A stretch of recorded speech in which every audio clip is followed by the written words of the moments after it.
Kaja Israel, Kaba Egypt, Kaja Ethiopia, Kaja Sudan, Waja Shong.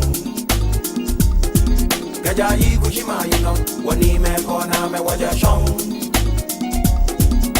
So Timbuktu, Ghana, Mali, Sumanguru, you know, Waja Shong. Waja Jage, Waja Shong.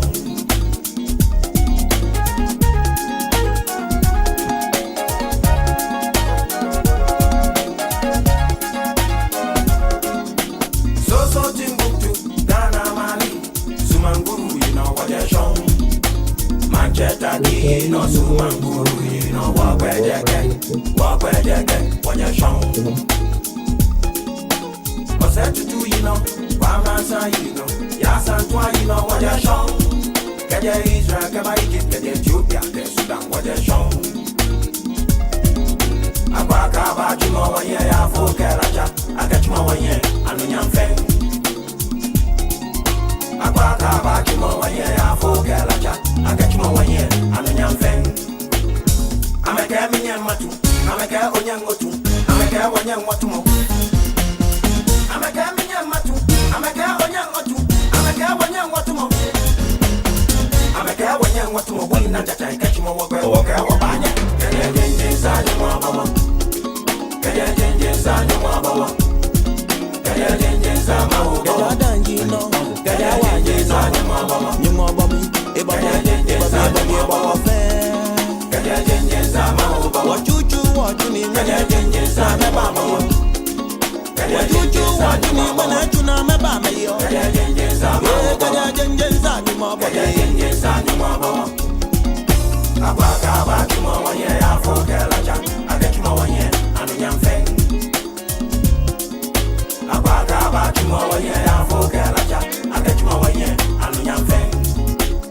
Them say me no fit jump, them say you no fit jump, them say we no fit jump. Them say me no fit jump, them say you no fit jump, them say we no go fit jump. I'm a girl when you want to move in a chacha, catch my walk, banya. Can you change inside your mama? Nagbe wa you know, can you change inside your mama? Badi kete ku you know, can you change inside my mama? Umre kwedu, can you change inside your mama? Umre kwedu, can you change inside your mama? Sumin de ura pa, can you change.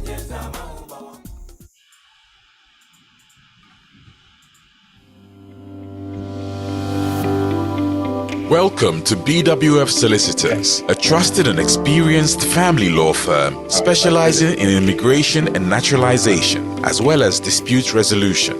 Meet Bernard Owusu, our esteemed senior partner with over 30 years of experience and known for his expertise and dedication to serving our clients and the community.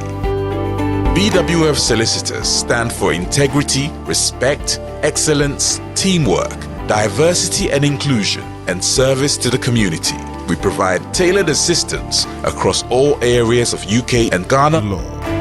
At BWF Solicitors, every day is filled with dedication, creativity, and a commitment to finding the best solutions for our clients. Led by experienced senior partner Bernard Owusu, the team at BWF Solicitors is ready to assist you with your immigration, naturalization, dispute resolution, family law, new wills and probate, Ghana law and practice needs. We are dedicated to providing solutions to our clients' problems.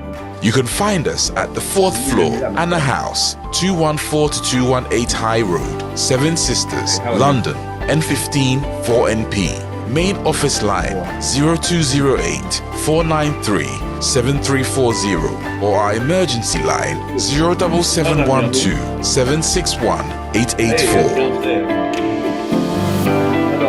Stay there 1 second. Stay there 1 second. Oh, Emmanuel, hold on. Give me 1 second. I'll call you back here. I'll call you back in a second. Good evening. Welcome to this evening's edition of the Ghanaian Community Awareness Forum. My name is Emmanuel Kwesi, also known as Nana Kwesi, the first Atumahine of Ahanta traditional area and the diaspora.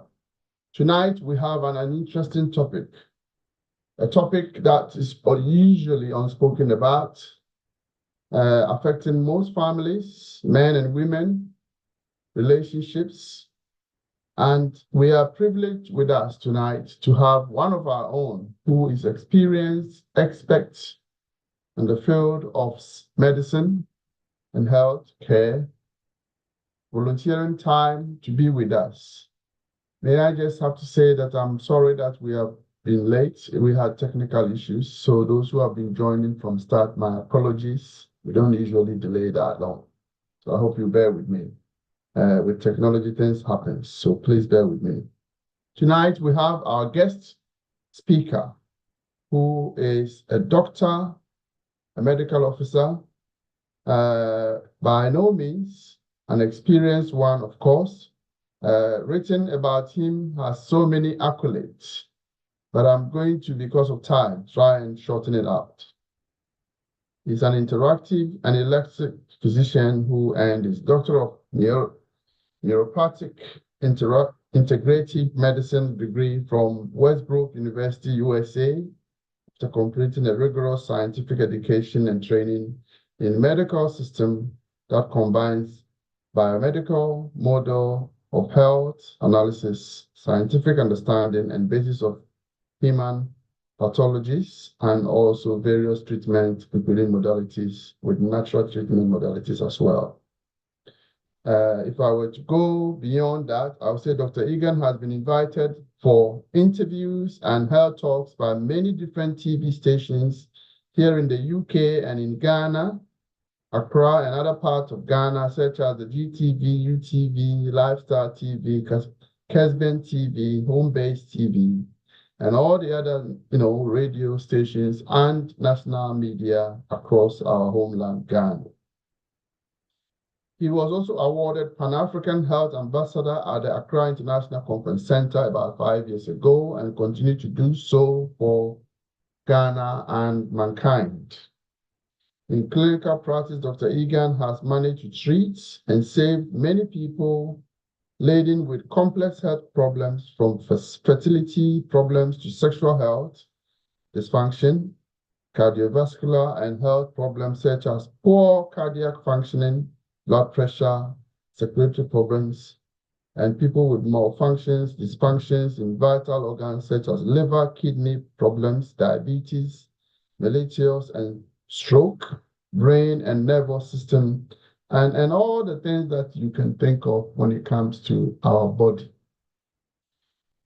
We are grateful to say that Dr. Egan is one of our own, as the name will give it out, a Ghanaian expert, has his own personal practice, private practice in some part of London, I believe it's in Croydon, and has also a practice in Ghana that sees people who are based in Ghana. Tonight, without much ado, on behalf of the Ghana Union, who is the sponsor of this program, the Ghana Nurses Association, our partners, Western Region Association of Nurses, and of course, the Ghana High Commission, in partnership again with Omega Live TV. This is brought to you live on Zoom, Facebook, and YouTube. Tonight, welcome to Ghanaian Community Awareness Forum with our panelist, Dr. Richard Egan. May I have Dr. Egan please with us?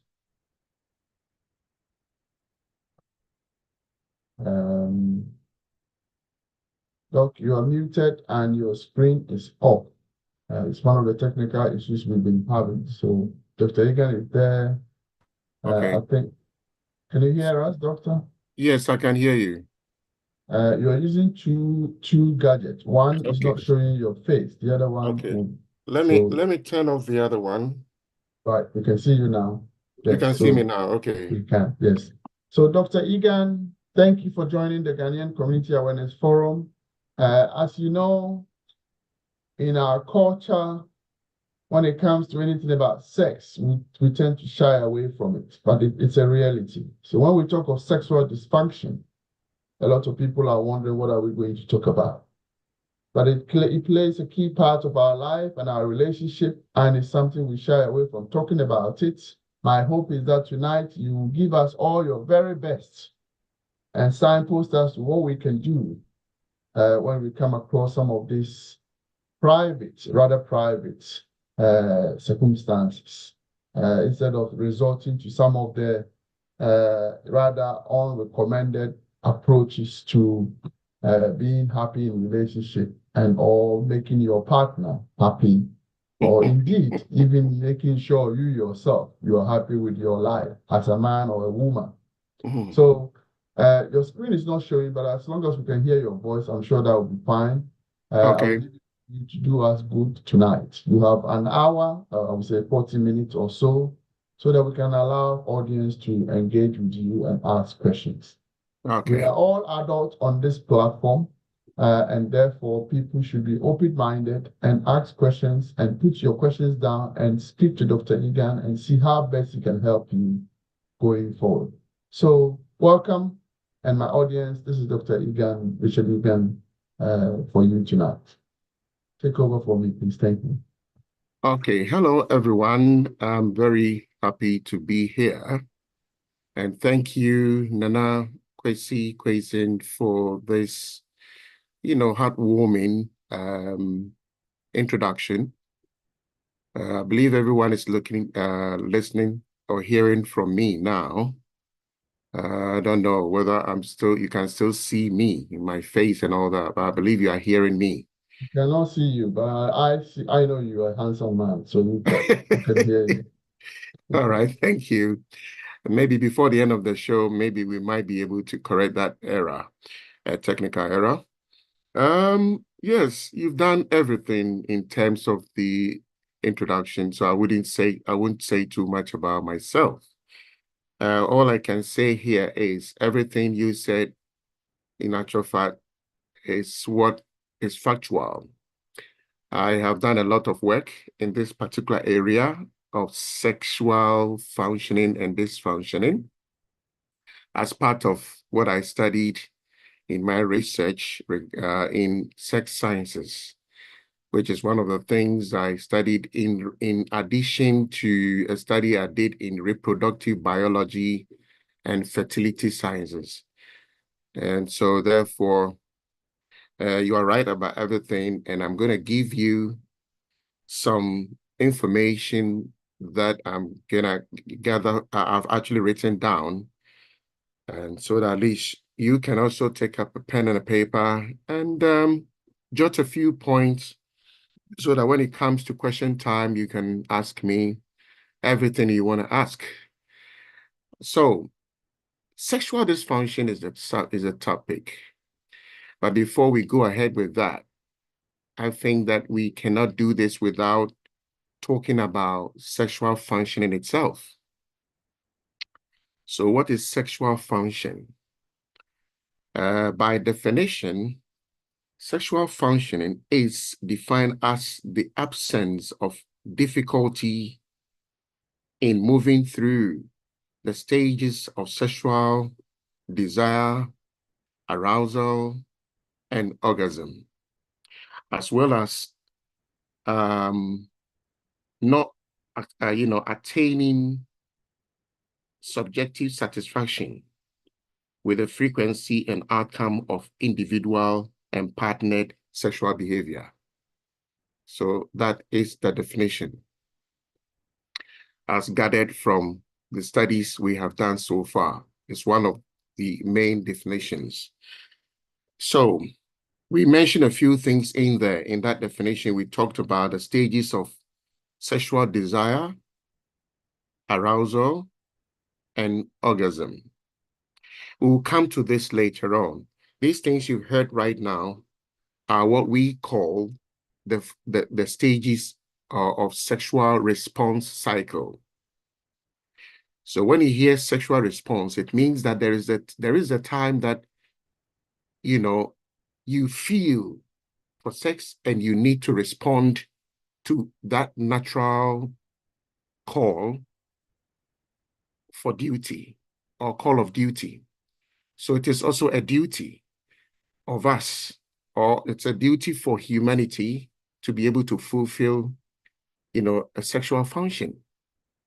So your inability to do this, your inability to actually go through those processes and getting to the end of and attaining the sensual and physiological and physical gratification or satisfaction will be what we will term as sexual dysfunction. So sexual dysfunction, on the other hand, can be defined as anything that prevents a man or woman from completing the 4 stages of the sexual response cycle, and as a result, not attaining the full satisfaction from the sexual activity by an individual or a couple. This also means sexual dysfunction can happen at any point during sexual response cycle. Now, before we proceed, I will just give you just a few statistics. Well, it has been reported that up to about 43% of women, I'm talking about recent survey, recent study, and 31% of men have some degree of sexual dysfunction worldwide. A study conducted here in the UK reported that 41.5% of men are actually experiencing ED or erectile dysfunction. You see, out of all the symptoms of sexual dysfunction among men, erectile dysfunction is the most commonest. The most commonest. That is characterized by not being able to attain and maintain erection for a satisfactory sexual intercourse. And then there were others who were also experiencing what is called the ejaculatory problems. So I think, as the name suggests, people who are actually having ejaculatory problems may be those who may be having delayed ejaculation, or problem with absence of ejaculation. So there are men who don't get ejaculation at all, and ejaculation simply means when you are able to attain orgasm. An orgasm is when you are able to discharge sperm and everything that is contained within the sperm fluid. So that is ejaculatory problems.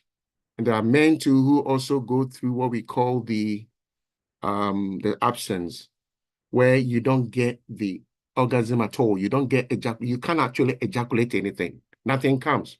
There are men like that too. And then there are those who also have what we call the retrograde ejaculation, where the sperm doesn't actually go to where it is supposed to be, and it goes to the wrong place. And therefore, you might even see the sperm inside your urine or something. A lot of things happen within this reproductive system and tract. So, those are all some of the problems people are actually facing, and they don't even know they are facing them. The men according to the report, the men with the ED were reported to have certain modifiable lifestyle risk factors. So according to that research, all the men that were found to have these types of sexual dysfunction problems actually were engaged in certain type of modifiable but risky lifestyle factors, such as smoking. So I'm just trying to hint on this for our brothers. Smoking can be a problem for sexual dysfunction, or can be a risk factor. And then there were men too who were drinking excessively alcoholic beverages, alcohol, hard liquor especially. And then there were people too who were not actually doing any exercises at all.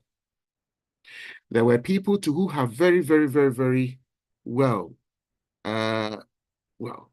the things like being overweight, let me put it that way. Men who are overweight, not exercising regularly, and so on and so forth. These men also had, according to the report, had comorbidities such as hyperlipidemia. In other words, high cholesterol substances within their blood or their system. And then some also had psychological and mental problems such as depression, hypertension, anxiety disorders, and diabetes.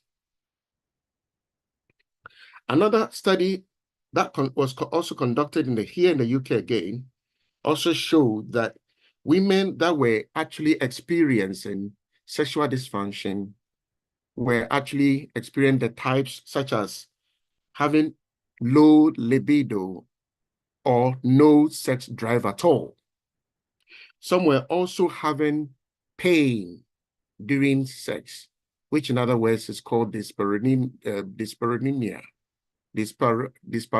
sorry. And then they were also complaining about not getting orgasms at all. And we know this thing from studies, many studies, that most women don't get orgasm or they don't climax during the actual intravaginal sexual intercourse. Many women across the ages and across the studies that has been conducted on sexual dysfunction, we realize that most women don't get orgasm during the intravaginal sexual intercourse. So we come to what the 4 stages of sexual response cycle are, the 4 stages. So the first one, please take very good notes of these things. They are very important. They are connected. So you come to realize what I'm doing in the end. We have the excitement stage or the excitement phase. At this point, there is rising tension in the body, and the people involved are becoming very aroused. So there's rising tension everywhere. Cardiac, rate increases, or the heart rate increases. Blood pressure goes up. The heart is panting. And why your heart is panting at that point is because you need blood flow. So blood has to flow into through the larger, blood vessels into the smaller vessels to allow blood to enter. And if you are a man, it has to enter into certain chambers of your penis to at least increase the size and lead to erection or the hardness of the penis. And if you're a woman, the blood flows into your breasts. The area called the tits, as most people call it. And also there are areas like the clitoris, which also become engorged and become hardened, and so on and so forth. So all these are things that will happen during the first stage. Now, I'm talking about first stage for a reason, because you see, most people start sex without actually taking their time to go through these stages. It's all about intravaginal latency activity, and that's it. There's nothing else, especially most of our people. We don't really have the time. So if you are actually, you want to understand what sexual functioning and dysfunctioning is, do not forget about these 4 stages I'm talking about. Because you see, it is very important that you have to do everything step by step. So when it comes to sex, you don't rush. That's another point. You don't rush at all. You don't actually rush as if you have somewhere to go. You need to have enough time for this because it's an important thing. It's one of the most important things that give human beings satisfaction on this planet. One of the most important things. And therefore, you need time for it. Caressing, holding each other, touching each other, hugging each other, and kissing each other. If I have to tell the amount of hormones that actually get involved with kissing alone in your mouth, the amount of chemicals, and if I should also tell you the amount of, muscles that get involved with sex, you can understand the reason why when you do sex very well, you lose some certain amount of weight. And you actually, whilst you are actually utilizing enough energy, you burn some calories along the way. So sex can also be termed as a very good exercise, but it all depends on whether your heart is functioning very well. Because this pumping action of the heart is very vital when it comes to this excitement stage of the sexual response, sexual response cycle. You do all these things, and then you move on to a phase called the plateau stage or phase. At this point, which is also before the orgasm occurs, this actually stage also characterizes an increased heart rate again. And then you also have muscle tension increasing again, and then intense breathing. You breathe intensely at this point, and then orgasm stage. The orgasm stage actually occurs, and this is the characteristic. This is what you see, a sudden release of sexual tension and pleasure in the genitals. So the orgasm is actually where there is a release of sexual tension and pleasure in the genitals also released. Then the last stage is what we call the resolution stage. And at this point, after you've actually attained the orgasm and obviously some satisfaction, if not full satisfaction, at least at this stage, you are going to relax and taking it easy. It is also known as the refractory period. Now, a man does not need to return to sexual intercourse less than 30 minutes after orgasm, according to sex scientists. That's another thing. And the reason why I made this small point here is that this is one of the causes of sexual dysfunction people don't know about. We have men who are actually complaining. When we interview them, they simply tell us that, well, when I finished the one round or my first round, I couldn't even get up. I've seen many people who come to me. I do a lot of work on sex anyway. I have medicines. I have a lot of therapies and medical products to really, really help people. But I also have to treat you if you have serious problems with your heart, with your blood pressure and diabetes and all those things. And even if I think that you can easily have stroke, we need to really, really treat you holistically to make sure that at least everything is very well before even you begin to take the sex medicines that we have here. Now, you see, I mentioned this resolution stage because people think that as soon as you finish sex and have the orgasm, that is on the part of the man, they think that you are not man enough if you are not able to start or resume sexual activity within the next 5 or 10 minutes. And I'm just trying to tell my brothers or my sisters who think that is the norm, that is wrong. It is never written anywhere in any studies that have been done that a man has to actually get his manhood up and start again within 5 minutes of getting orgasm. No. So that's one point I want the brothers and the sisters to take note of. Because many people are taking medication for sex because of this particular thing I'm telling you about. And it is one of the main causes of sexual dysfunction in men. So we move on. The examples of sexual dysfunction in both men and women. We have sexual desires disorders. There are people who lack the desire or interest for sex. I know women who have complained this to me, that, Doc, I don't have the desire at all. And when I speak to my partner or my husband, he doesn't understand. He thinks I'm making it up. My brothers, my sisters, it is not, well, you can say, depending on how well you know your partner, but I can tell you in general terms that we have a study that tells us that most of the time, women don't have the desire at all. They lack the interest for sex. And men too, of course. And then we have arousal disorders. And that happens to both men and women as well. The person with arousal disorder is someone who actually doesn't have, has the inability to become physically aroused or excited during sexual activity.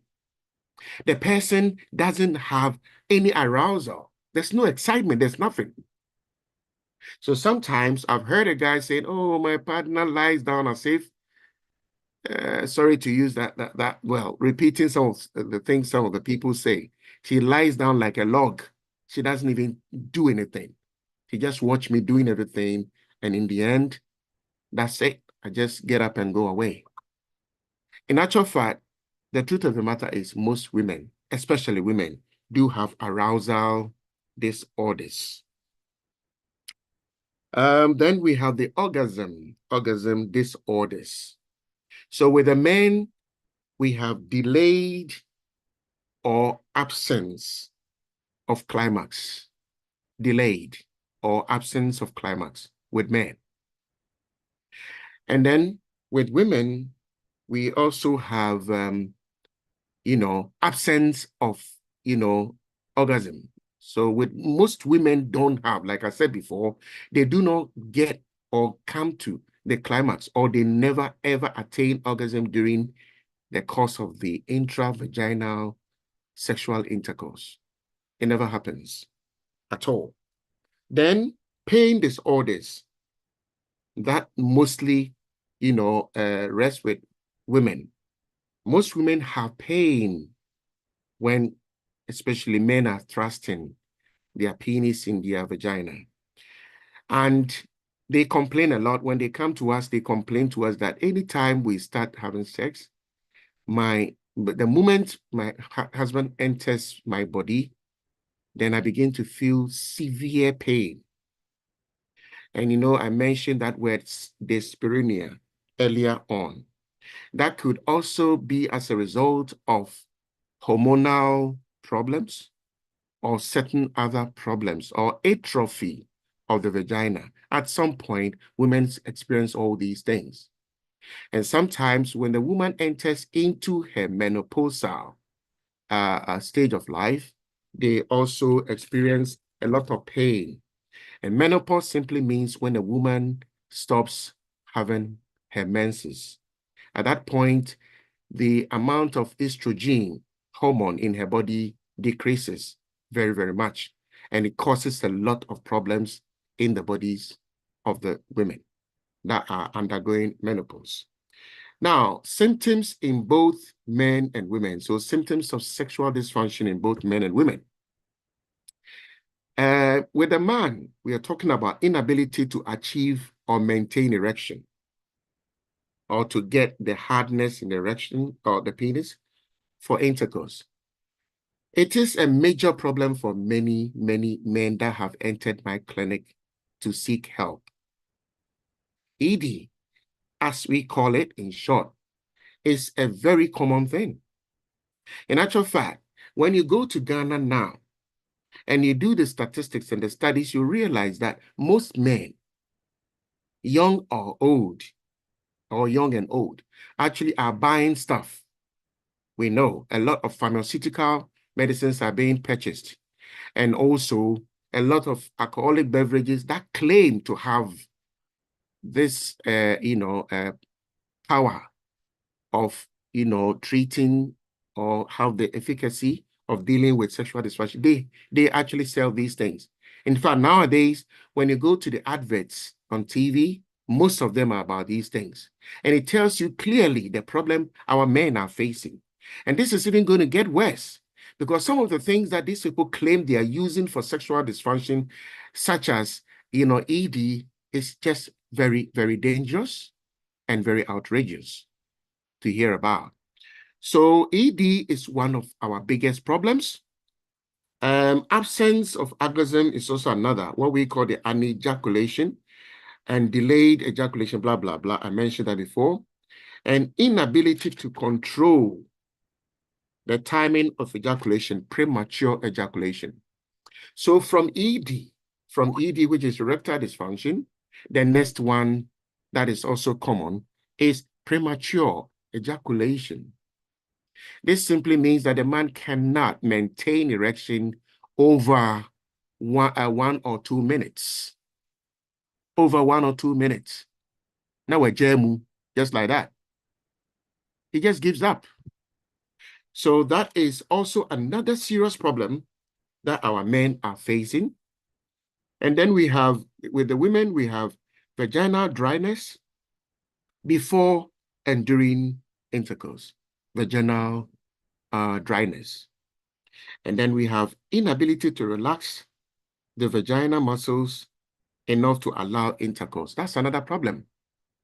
Some women have something we call vaginismus, which is also characterized by the inability to relax your vaginal muscles enough to allow intercourse. In actual fact, we actually gave some medicines to some women and trained them or told them or showed them how to do what we call the pelvic floor exercise. And it did help that one very, very much in our clinic. And then pain with intercourse, that's also with women. And that happens especially during menopause, premenopausal stages, or changes in hormones. Then inability to become aroused, that is also for men and women.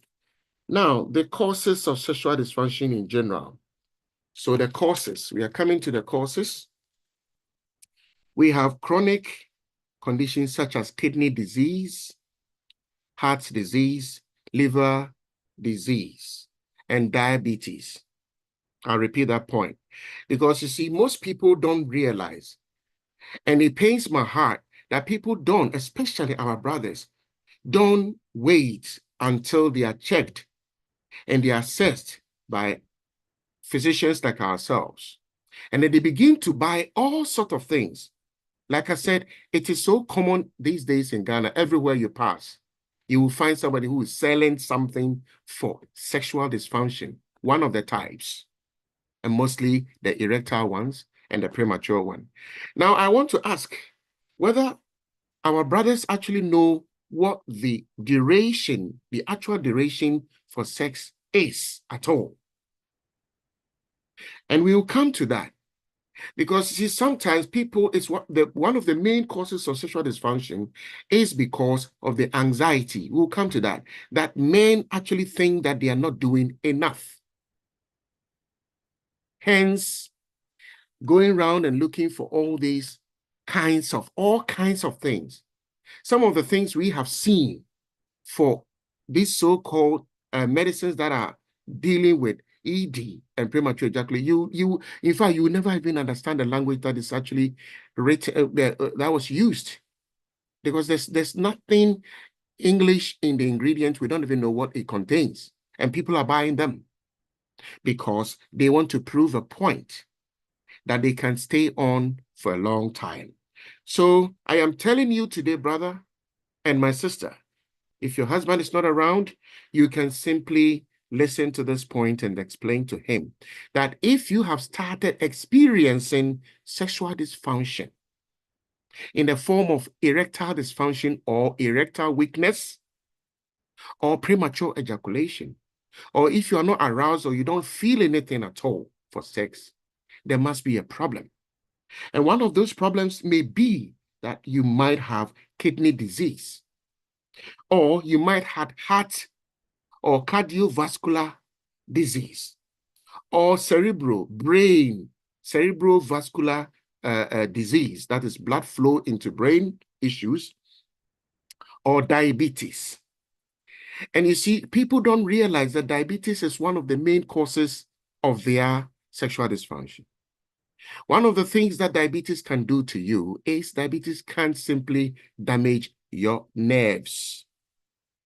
And in actual fact, for you to have any sensation of feeling, you need your nerves.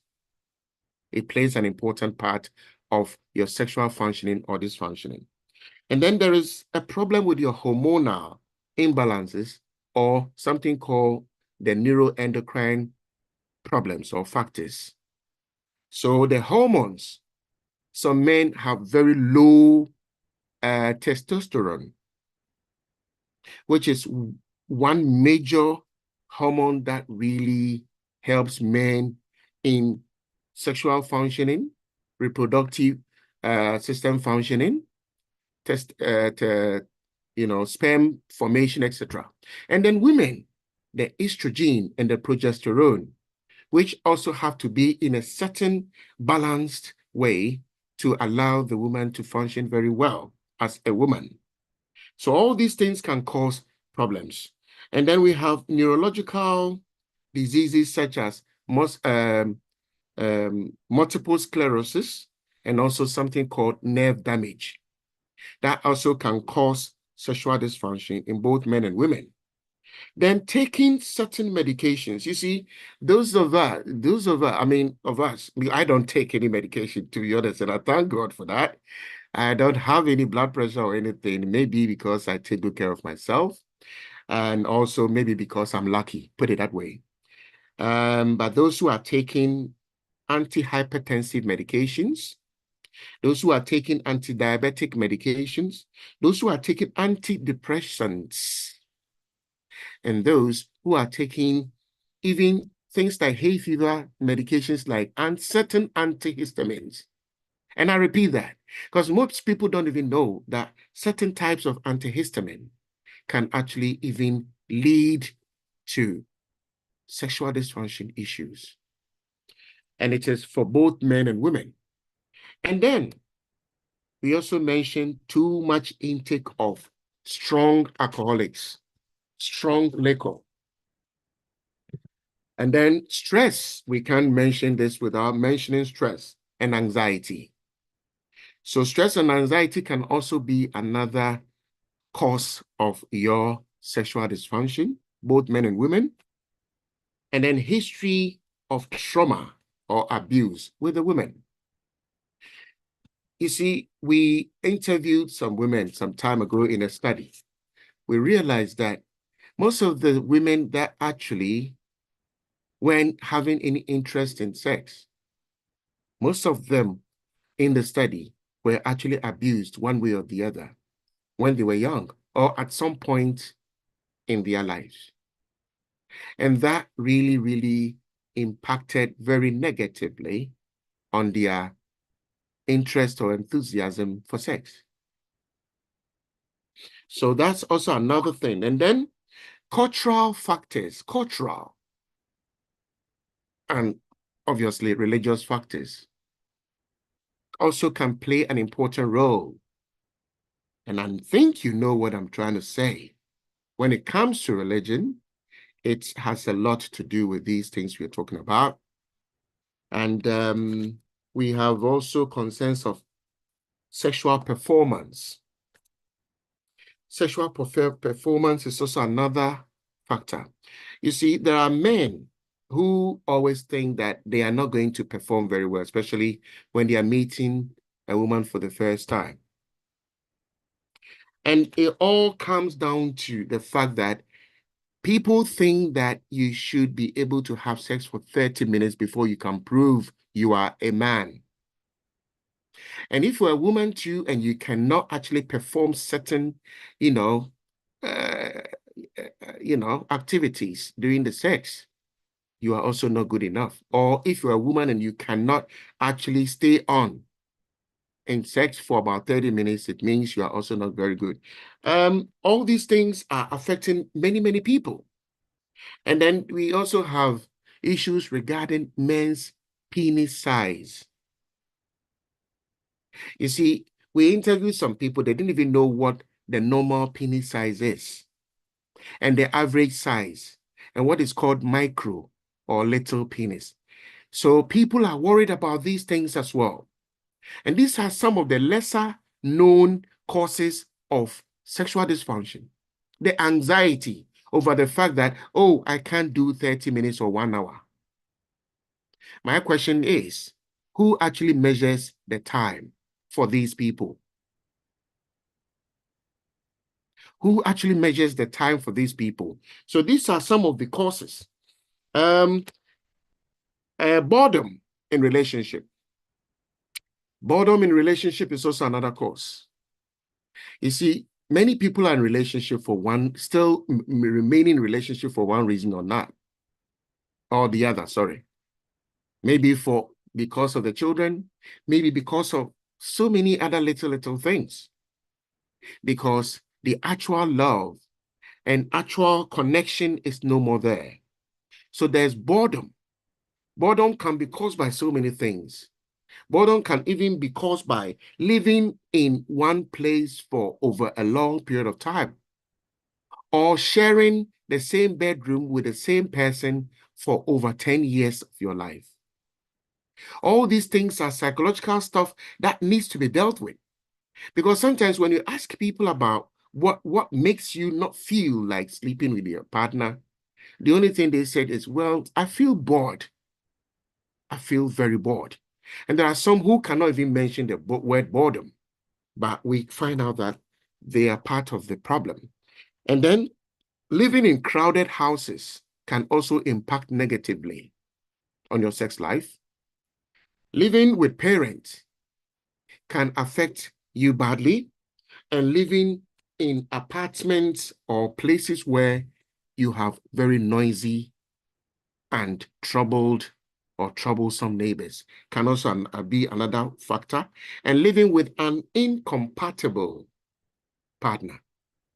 You see, we've come across people that we were not very compatible with in so many respects. So incompatibility is another thing. And what is incompatibility in my understanding is where you like one thing and the other person likes the other. There's no agreement over anything. You see, when it comes to sex, what people don't realize is there's no specific rules. You see, there are some people who want a very short time. Let me just do it quickly and go. So long as you both, and I'm talking about the both of you partners, actually have enjoyed that or are going to enjoy that, whether it is how many minutes or not, I mean, you don't really, it wouldn't really matter. So it simply depends on how you define your sexual activity. There are no specific rules, and there are no specific places one can do it. So long as you are not going to do it outside somewhere and be arrested for actually causing disturbance or whatever it is they call it in the law of the country. Other than that, everywhere and anywhere. You see, because it is sex, having sex is about what? It's about enjoyment. Enjoyment that the couple must, and have.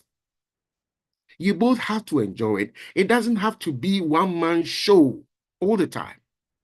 That somebody is directing someone to do things in a certain way. You both have to agree on certain things and do it. It can be anything. And I can tell you one thing. I taught a couple something. I said, when you are in the room, this is why you need your space, your own space. You can open every door and make sure that you sit down, look at each other's face, and explore, holding each other and touching each other.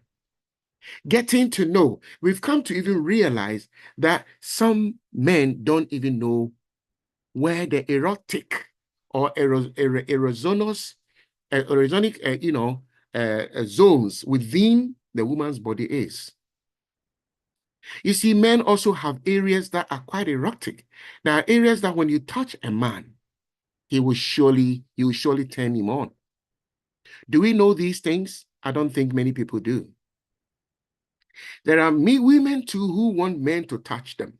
But because of certain, like I mentioned, the incompatibilities, oh, what said do men saw him Why should I touch here? Why should I touch there?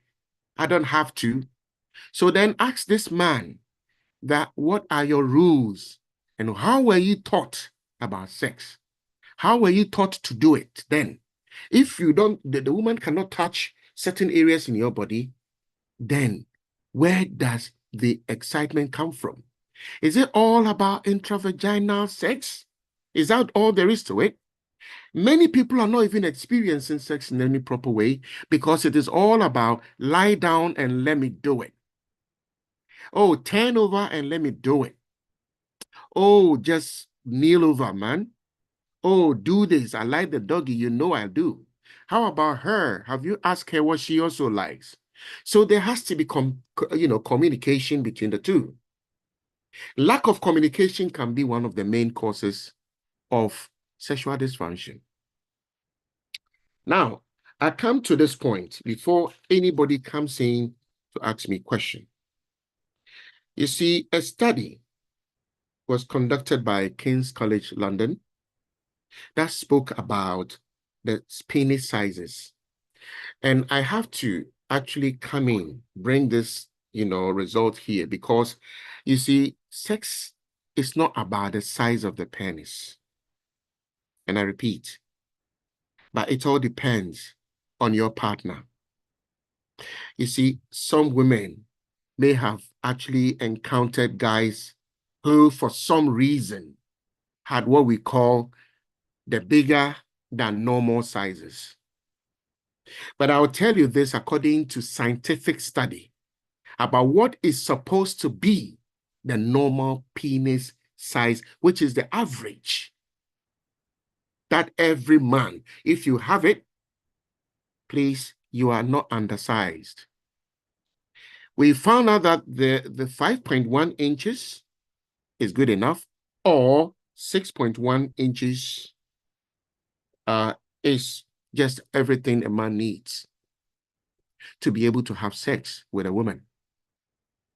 So if you have anything above 5.1 or 6.1, you are good enough to go. And why am I saying this to you today? You see, a man that has 3.67 inches, and I'm talking about erect penis anyway. I'm not talking about a flaccid penis. I'm talking about erect penis. A man that has 3.67 can be termed as a man with micro penis. And there are reasons why some men do have that very small one. In actual fact, that one doesn't really satisfy any woman, because for the penis to be able to get into a woman to give her the satisfaction, it has to be able to hit certain areas, not necessarily the mouth of the womb or the cervix. It doesn't necessarily have to reach there.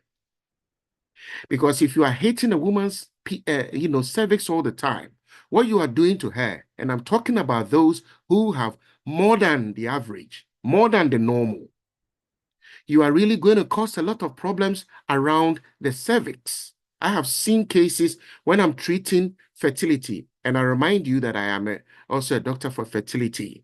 I've helped many with very powerful medicines, very powerful medications over the years to get many couples to attain conception and even babies in the end. So if you are playing too much around the cervix, what you are going to do is you are going to cause a lot of problem around the mouth of the womb or the cervix.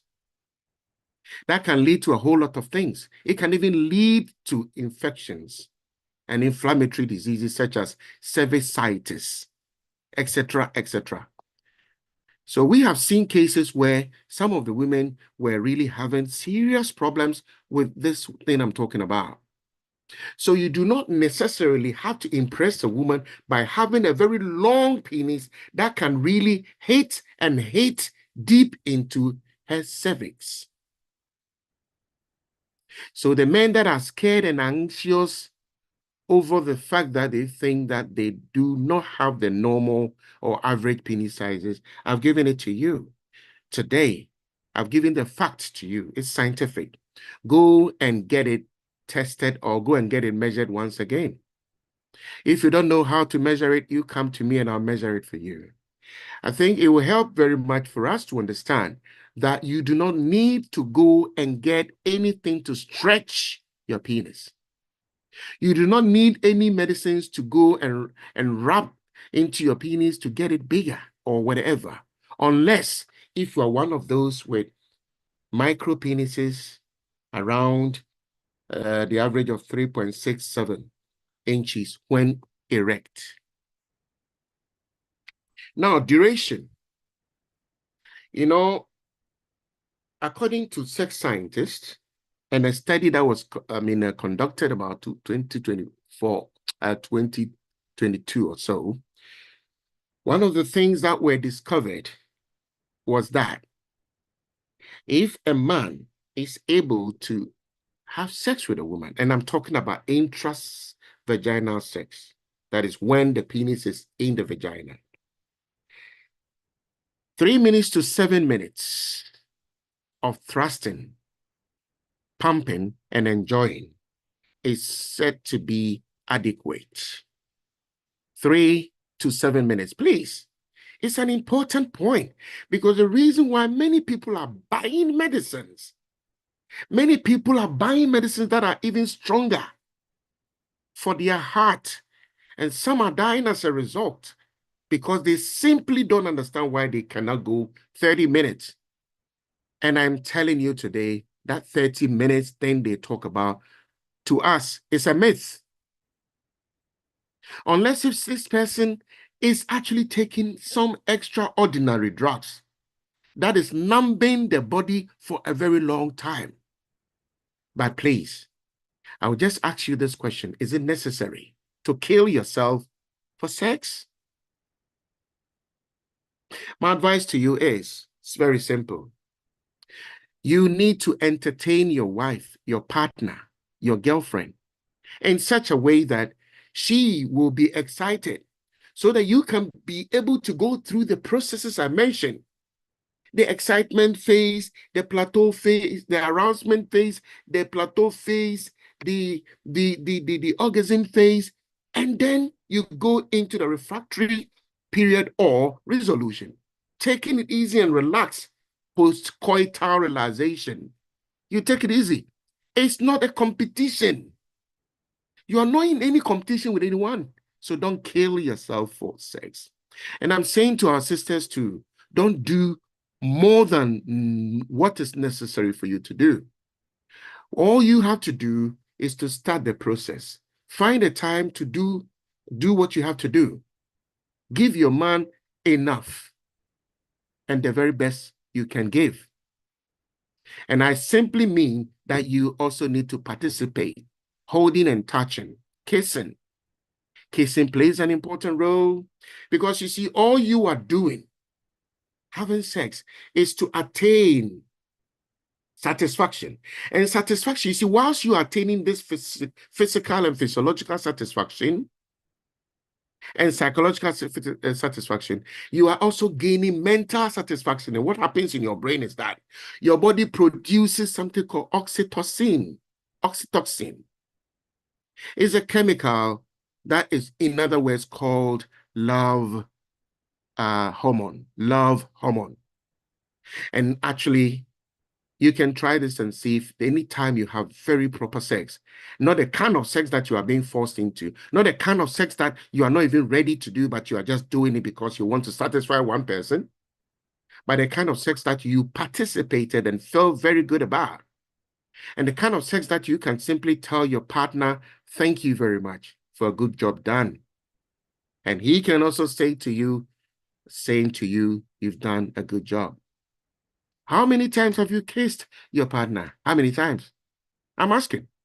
How many times have any one of us kissed a woman or a man? How many times have we even hugged someone? Your partner, your boyfriend, your husband, your wife. How many of us have done that lately? And don't you think that that also play an important role in relationships and sex functioning? You need oxytocin. It is the love chemical that binds people and brings people, partners together.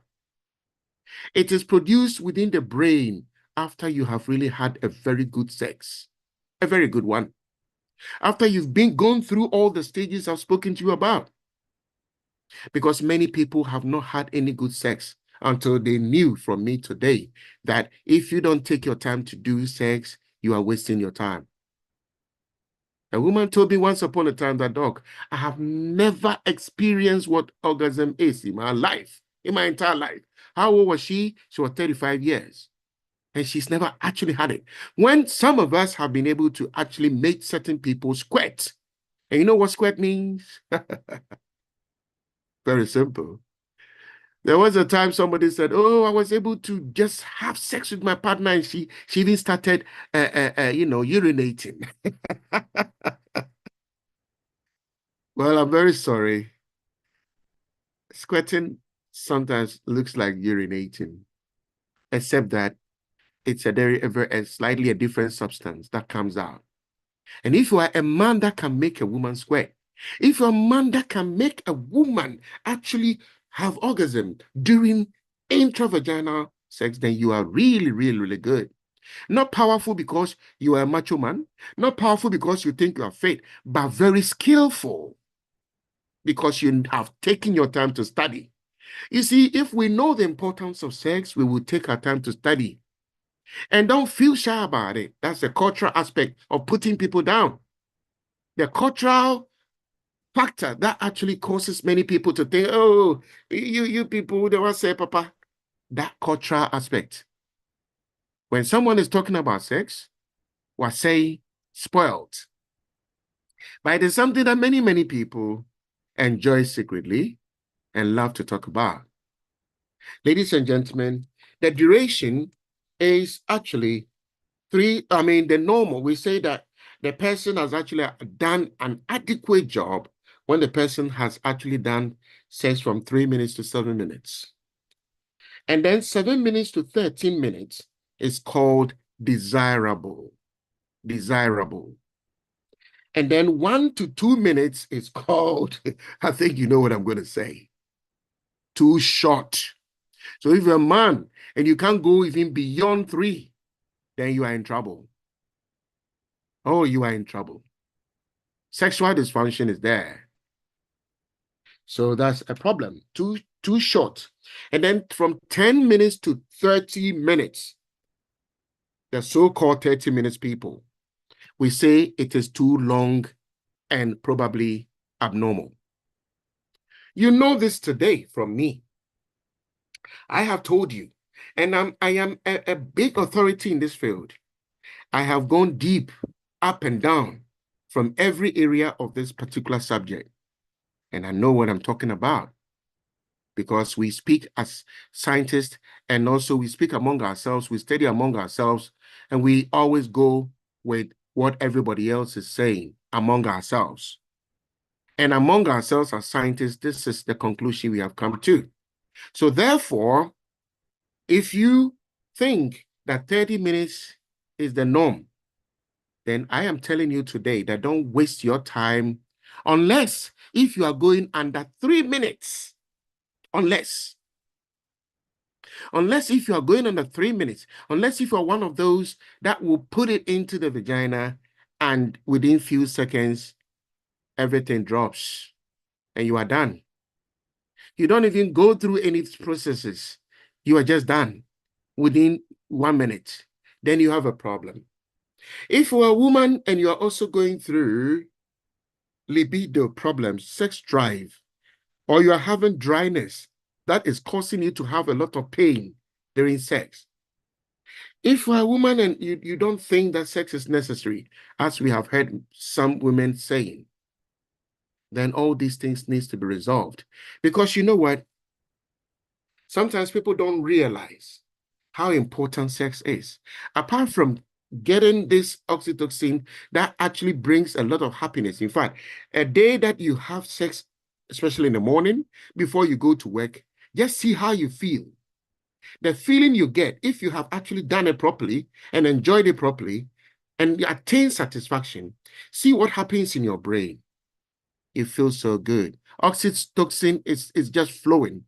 Dopamine, also another brain chemical, is also flowing. And sometimes something called serotonin can also be released after you've had proper sex, especially in the evening or the night. So sometimes it gives you very good sleep. Maybe you have experienced this or not, but I can tell you that these things are quite important to us. Apart from that, sex helps us to beat anxiety and depression. In actual fact, a man, according to study, if a man is able to ejaculate for about 3 or 4 times in a week, you know what? Prostate problems will be far from you. I repeat, if you can have sex and have orgasm 3 or 4 times within a week, well, you can do more, but I'm just simply saying 3 or 4 times. It actually keeps at bay prostate problems. According to study, I'm not just saying it from my own, whatever, but from studies that have been done by many good scientists, among which I am one prominent scientist. And I can tell you all these things with authority. And so it also can help with heart health. It can also, help with so many other things. So, ladies and gentlemen, I think I bring you to this point to allow you to also get back to me with the notes you've made and ask me as many questions as you can afford. I think I'll end it at this point, and thank you very much for this.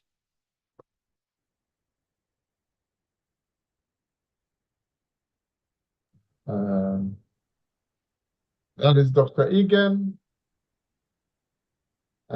Thank you so much. I am making a lot of notes, and therefore I was a bit delayed in my video. I've seen a lot of chat room messages, and I've taken note of some.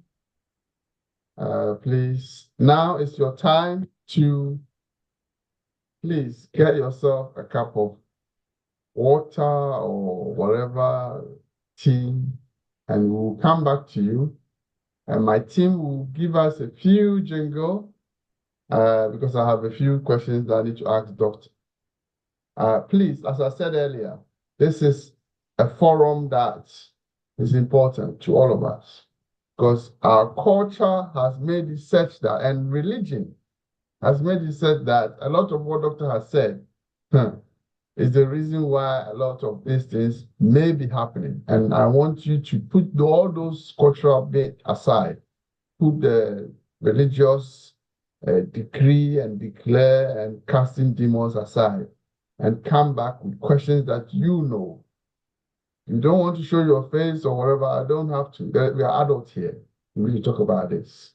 And I'm going to repeat this topic somehow around this issue at some point. So, Dr. Egan, please bear with us for a few minutes. We'll take a few minute break. We'll come back and we'll go straight to Q&A. I hope most of you can use the Zoom icon and raise your hands and ask your questions really without fear or intimidation. Nobody is going to judge anybody here. And I will be asking questions, so please don't judge me. Even if you do, it doesn't matter. I will still ask the questions anyway. We'll come back in a few minutes.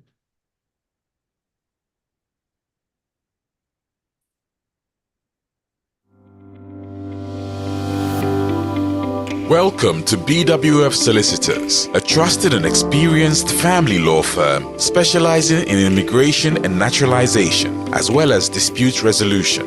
Meet Bernard Owusu, our esteemed senior partner with over 30 years of experience and known for his expertise and dedication to serving our clients in the community.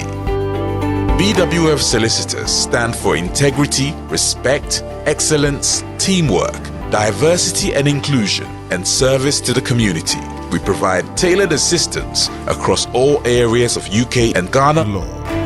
At BWF Solicitors, every day is filled with dedication, creativity, and a commitment to finding the best solutions for our clients. Led by experienced senior partner Bernard Owusu, the team at BWF Solicitors is ready to assist you with your immigration, naturalization, dispute resolution, family law, new wills and probate, Ghana law and practice needs. We are dedicated to providing solutions to our clients' problems.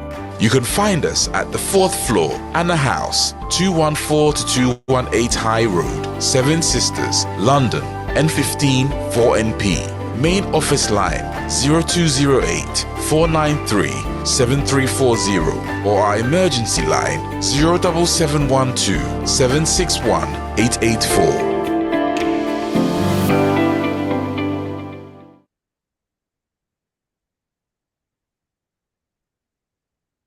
Welcome back.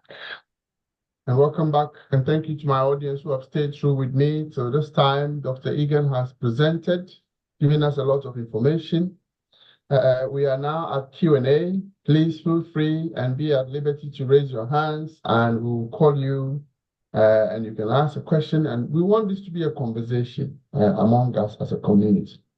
So at the end of the day, we don't do it. Who else is going to do it for you? And you'll be shy in a way. Some people even shy away from talking to their own GP about it. And that is as bad as it goes. So please, feel free. Dr. Egan, if I may have you back on the screen, we can't see you, but thank you for your good work. You have a lot of informative information that all of us have taken in. How do you balance religion to cultural myth around sex? I had somebody telling me they wanted to give their partner a licking as part of foreplay. Mm-hmm. The partner then said, the husband said, hey, Raddy, man, no, I'm the bomb pie, this shabon, fatty fee, and coupon, what's me pie then?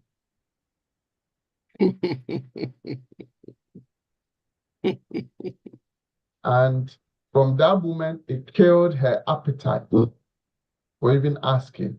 Mm-hmm.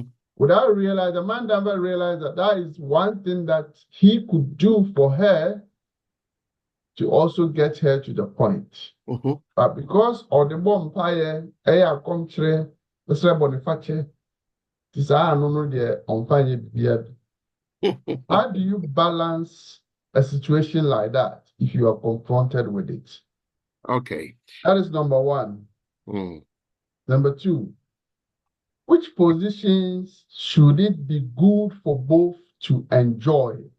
You see, on social media, na kwe timuama, TikTok, ne kwasasam na kwe timuama, obi a chene ope.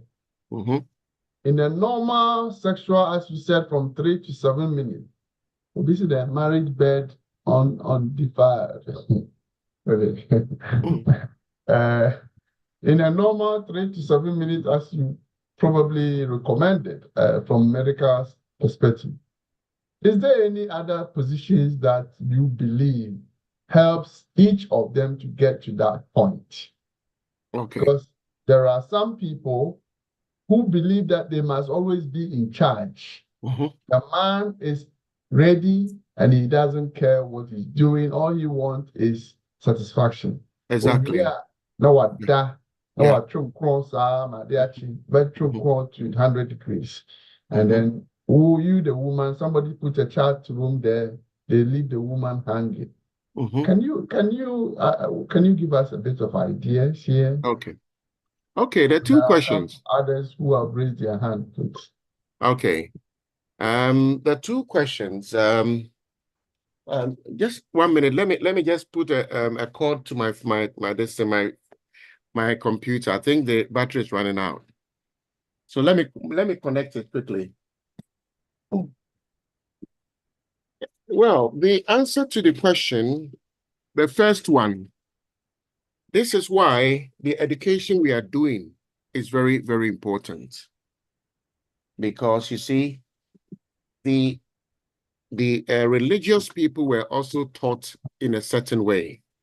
I mean, about how they should perceive what is normal and what is non-normal sex.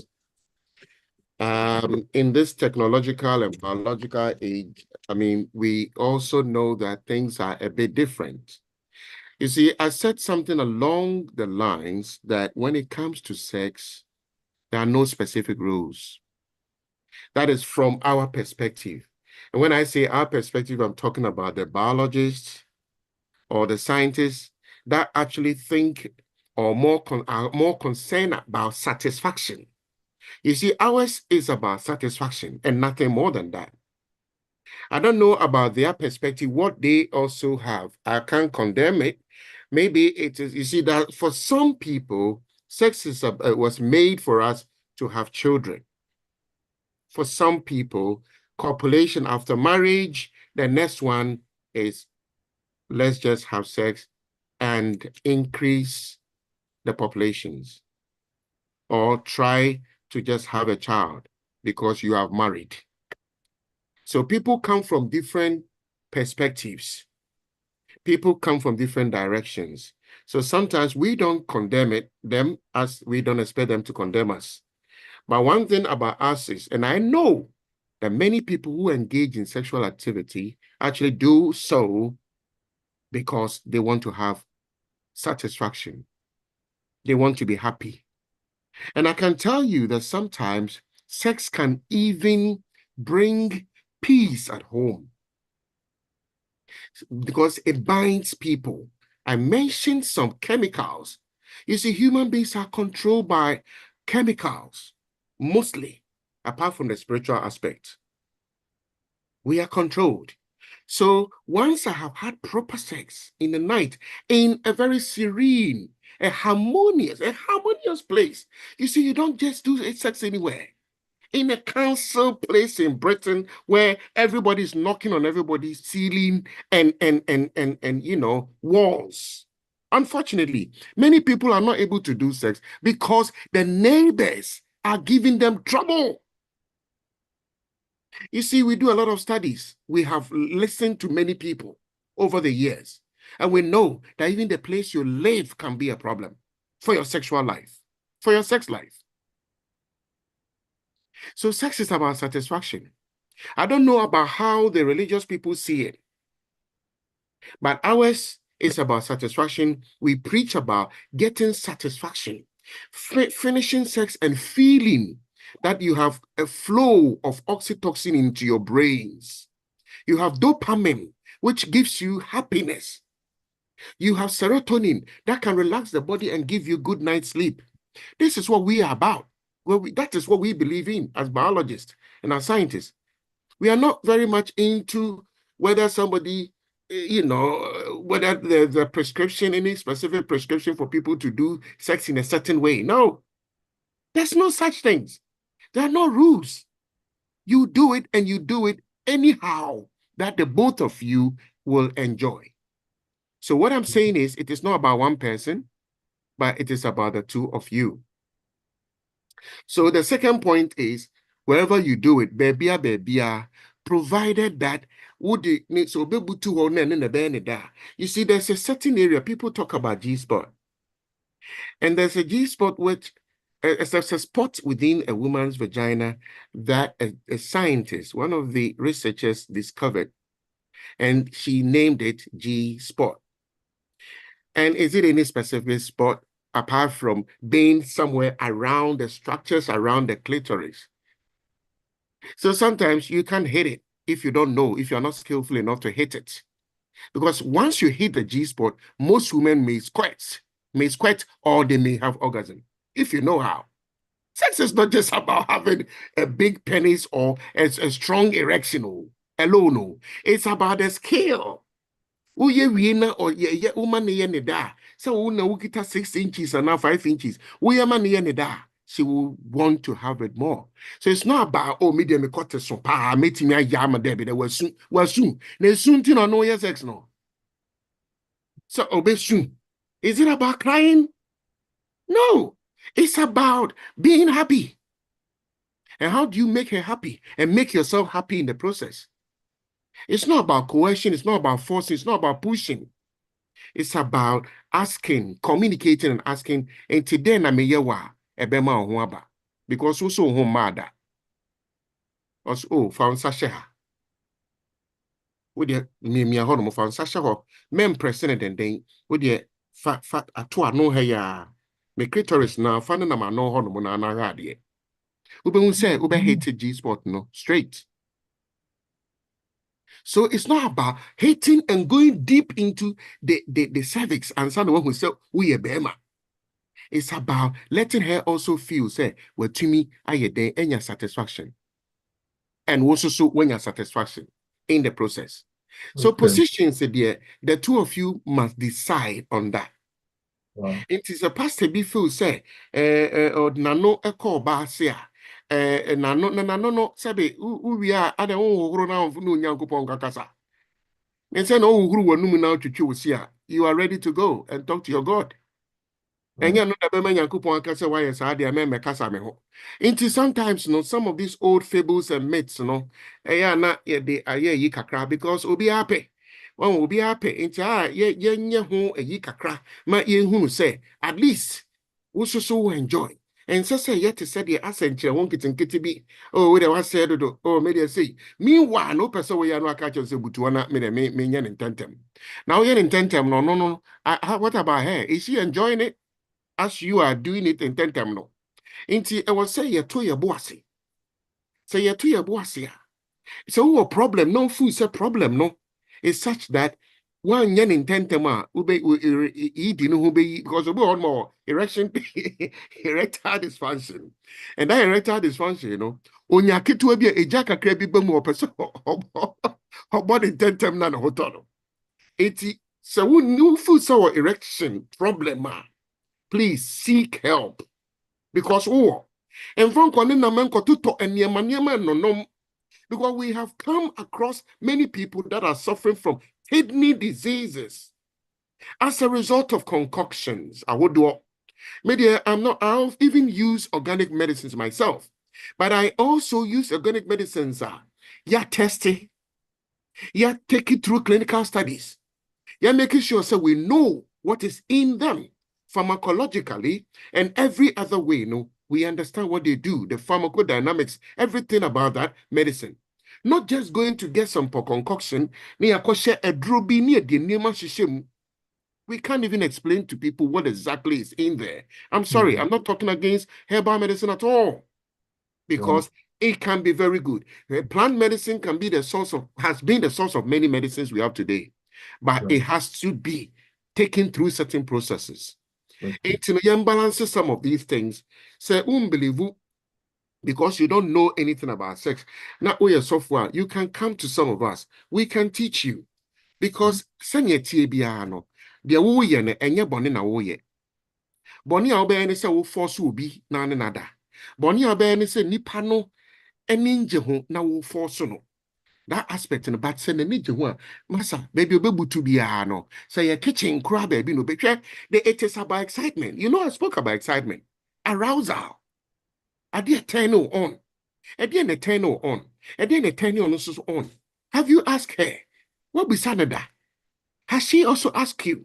Bema hina me saw bema so have you also asked him before? So these are the things. If you want to attain satisfaction, the both of you must decide positions and yet idea ye bonnet. Some will be kept position as them, and then yadia so will be free will be asia a day bonnet, provided they say unim so unipano. The hygiene, please, I repeat, hygiene. Ain't it? And the ma ebinum susuka say, I'm sorry, mean to me yet. But the hygiene issues in your sanitation issues in your I don't see anything wrong with any of these things. Thank you. I have a few questions, but I'll give way to those whose hands are up. May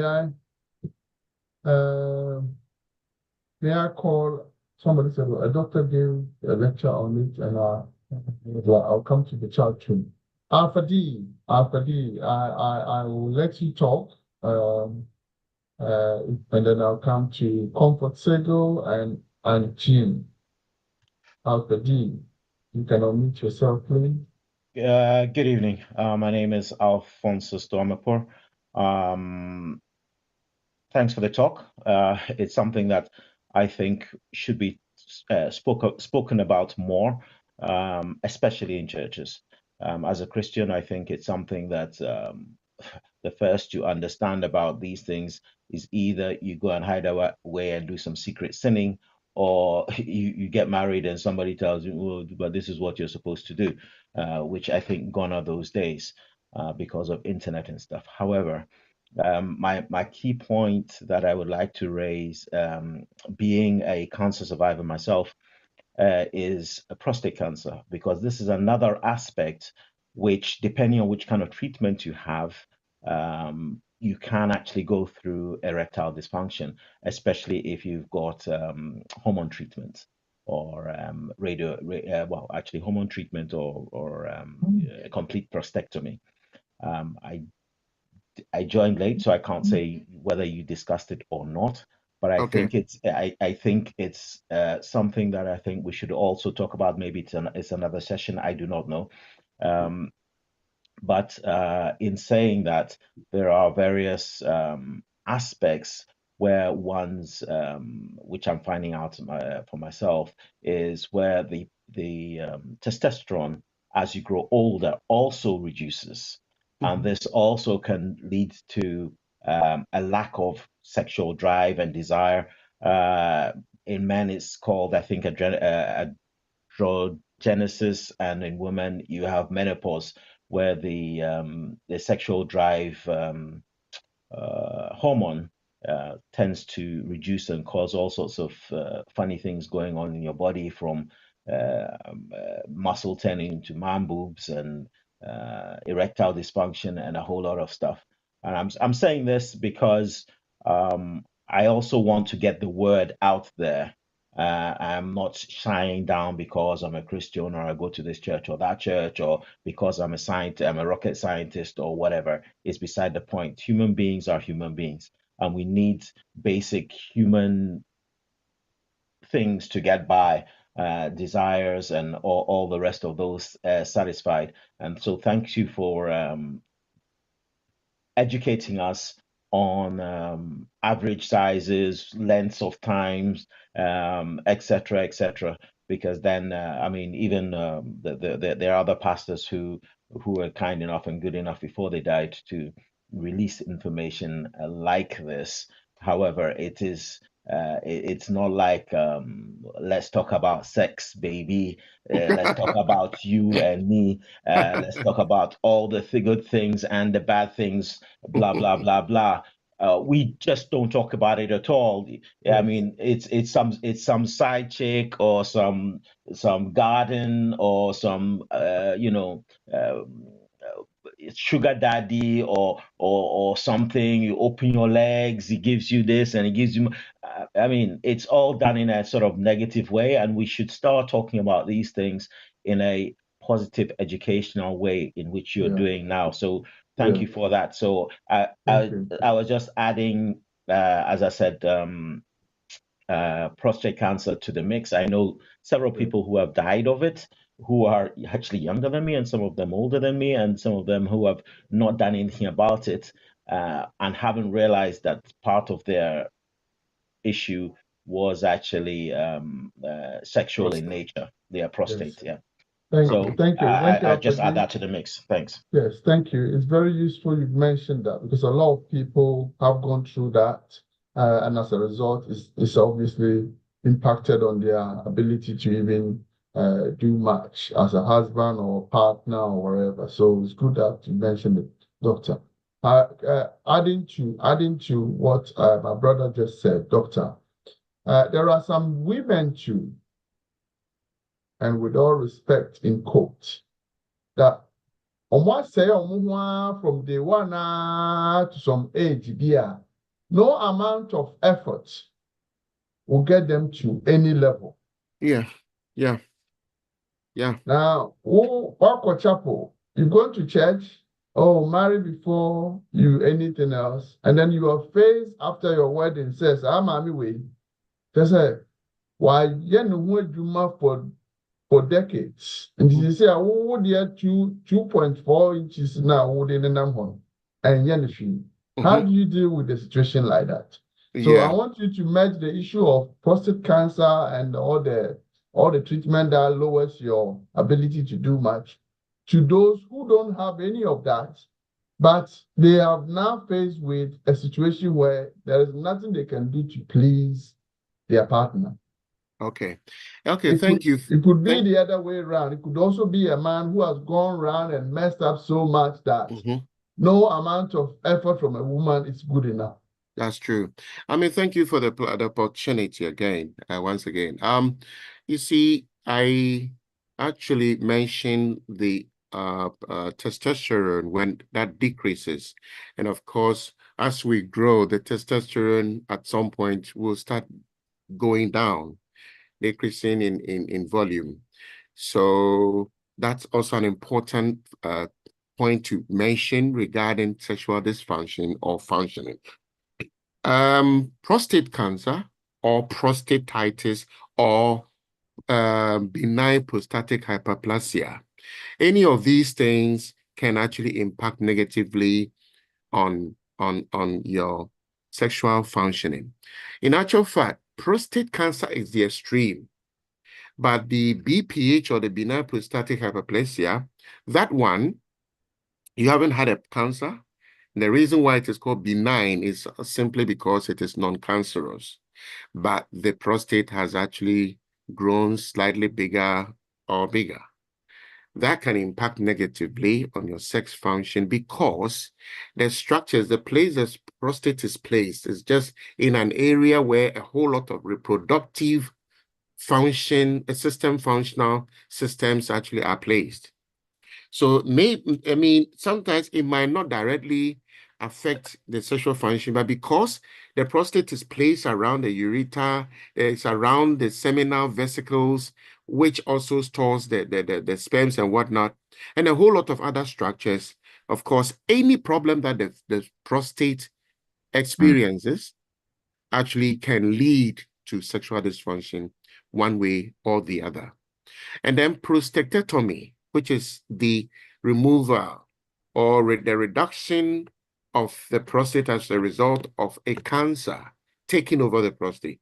So one of the procedures that are applied to sort of remedy or to save a person from prostate cancer that is growing, or in other words, metastasizing or growing or expanding, is just to do the prostatectomy to sort of remove it. Now, once the prostate is removed, that is extreme, and it's something that can lead to even problems with your sperms. Because remember that the prostate also produces something that is added to the seminal fluid or the spermatic fluid or the fluid that contains the sperms. They also produce and contribute something to it. So definitely it will affect sexual function one way or the other. And then, as I mentioned, the testosterone, yes, if it goes down, that is also another problem. In fact, men also go through something called andropause. So ours is not menopause per se, because menopause is for women. And the reason why it is called menopause is because is one part of menses. Meno is just a part of the word menses. And a pause. And pause also means stopping or, ending at some point or stopping temporarily or permanently. So menopause is for women. And then andropause, which is a word that was discovered not very long ago, but it has become part of the scientific vocabulary for men's, sexual dysfunction. Andropause also occurs when our testosterone actually begins to decline in volume. And that can also lead to, but I have to just explain this point clearly to our brothers, that when you go through andropause, it will never be the same as menopause, because menopause is permanent. A woman can never, ever have her menses after menopause. And therefore, her estrogen levels goes down. But for a man who is having andropause, definitely, once his sperm start going up, shooting up, the andropause, in a way, disappears. and he can still get back to where he used to be. So all we are trying to say, when you come to my clinic, and when we finish this, I'm going to leave my numbers here, so that if anybody wants to come and try me and get, whether you're a woman or a man, and you think that you are going through any form of sexual dysfunction, please, after this show, give me a call. I'll show you where I am and give you an appointment. And you come, and I'll teach you a thing or two. I will do a scan for you to see where the problem is coming from. It can be minor things. It can be lack of certain things. It can even be deficiencies in certain things. Or it can be excesses in certain things that you have in your system. Either way, we are there to serve your interests very much. So, as you're saying, I am hoping and praying that the churches will take these things up, because many marriages are breaking up because of this topic we are talking about here now. And I'll be so pleased wherever I'm invited to come and talk about this subject. This is a generalized, discussion, because we are talking about sexual dysfunction in general. I believe next time we are going to take them one by one, tear them apart, so that we will talk about sexual erection for men, we'll talk about other things for women, and we take it, step by step and stage by stage, because it's an important thing. We need to. You see, a time has come whereby people like ourselves needs to be invited to the churches to talk to people, because people have problems. People are always going through counseling, and they are telling them this and that, but they are unable to mention to the pastor that sex is our problem. Sex is our problem. We can't do it. He's not able to get up, and I'm not able to get up. We just can't do it no more. You see, it's a living dead. yes, Anyway, a living dead. Let's go to Dr. Okay. Comfort Sego. Okay. Comfort, because I know a few hands are up, and I want to make sure they yes, your hands are up voice. for a long time. Yes, Comfort, please. Hello, good evening, everyone. Dr. Egan, thank you very much for coming this evening to refresh us and enlighten us on sexual dysfunction. Now, I have a few comments. I am a nurse by profession, and my area of specialty is on reproductive sexual health and HIV. And I do usually have a lot of discussions with women, and they share a lot of experiences with me. Now, one of them is the fact that sometimes the men return from maybe work or travel. Travel. Oh gosh. Oh. Sorry about that. Let me turn the phone off. Travel, and they want to have sex. They will not have a bath, but they want to have sex. This is very simple, but it affects. So some women will just, okay, you do it, and then just so I can sleep. So at least you should smell nice, and you've returned. We know that normally women like having their bath compared to men, but a man not having his bath also sometimes put the woman off sex. Okay. And the other thing is, what I know, and I experience it personally, that if you make a woman happy, and if you make her happy, she just relaxes for you. She will koto, and she will do anything for you to make you happy. So making the woman happy is also very important. And women, if a man is making you happy, don't think he's stupid. He's taking you from your parents and he's looking after you. Don't think he's stupid. He's just trying to take care of you. So making the woman happy also helps with sex. The other thing is marriage.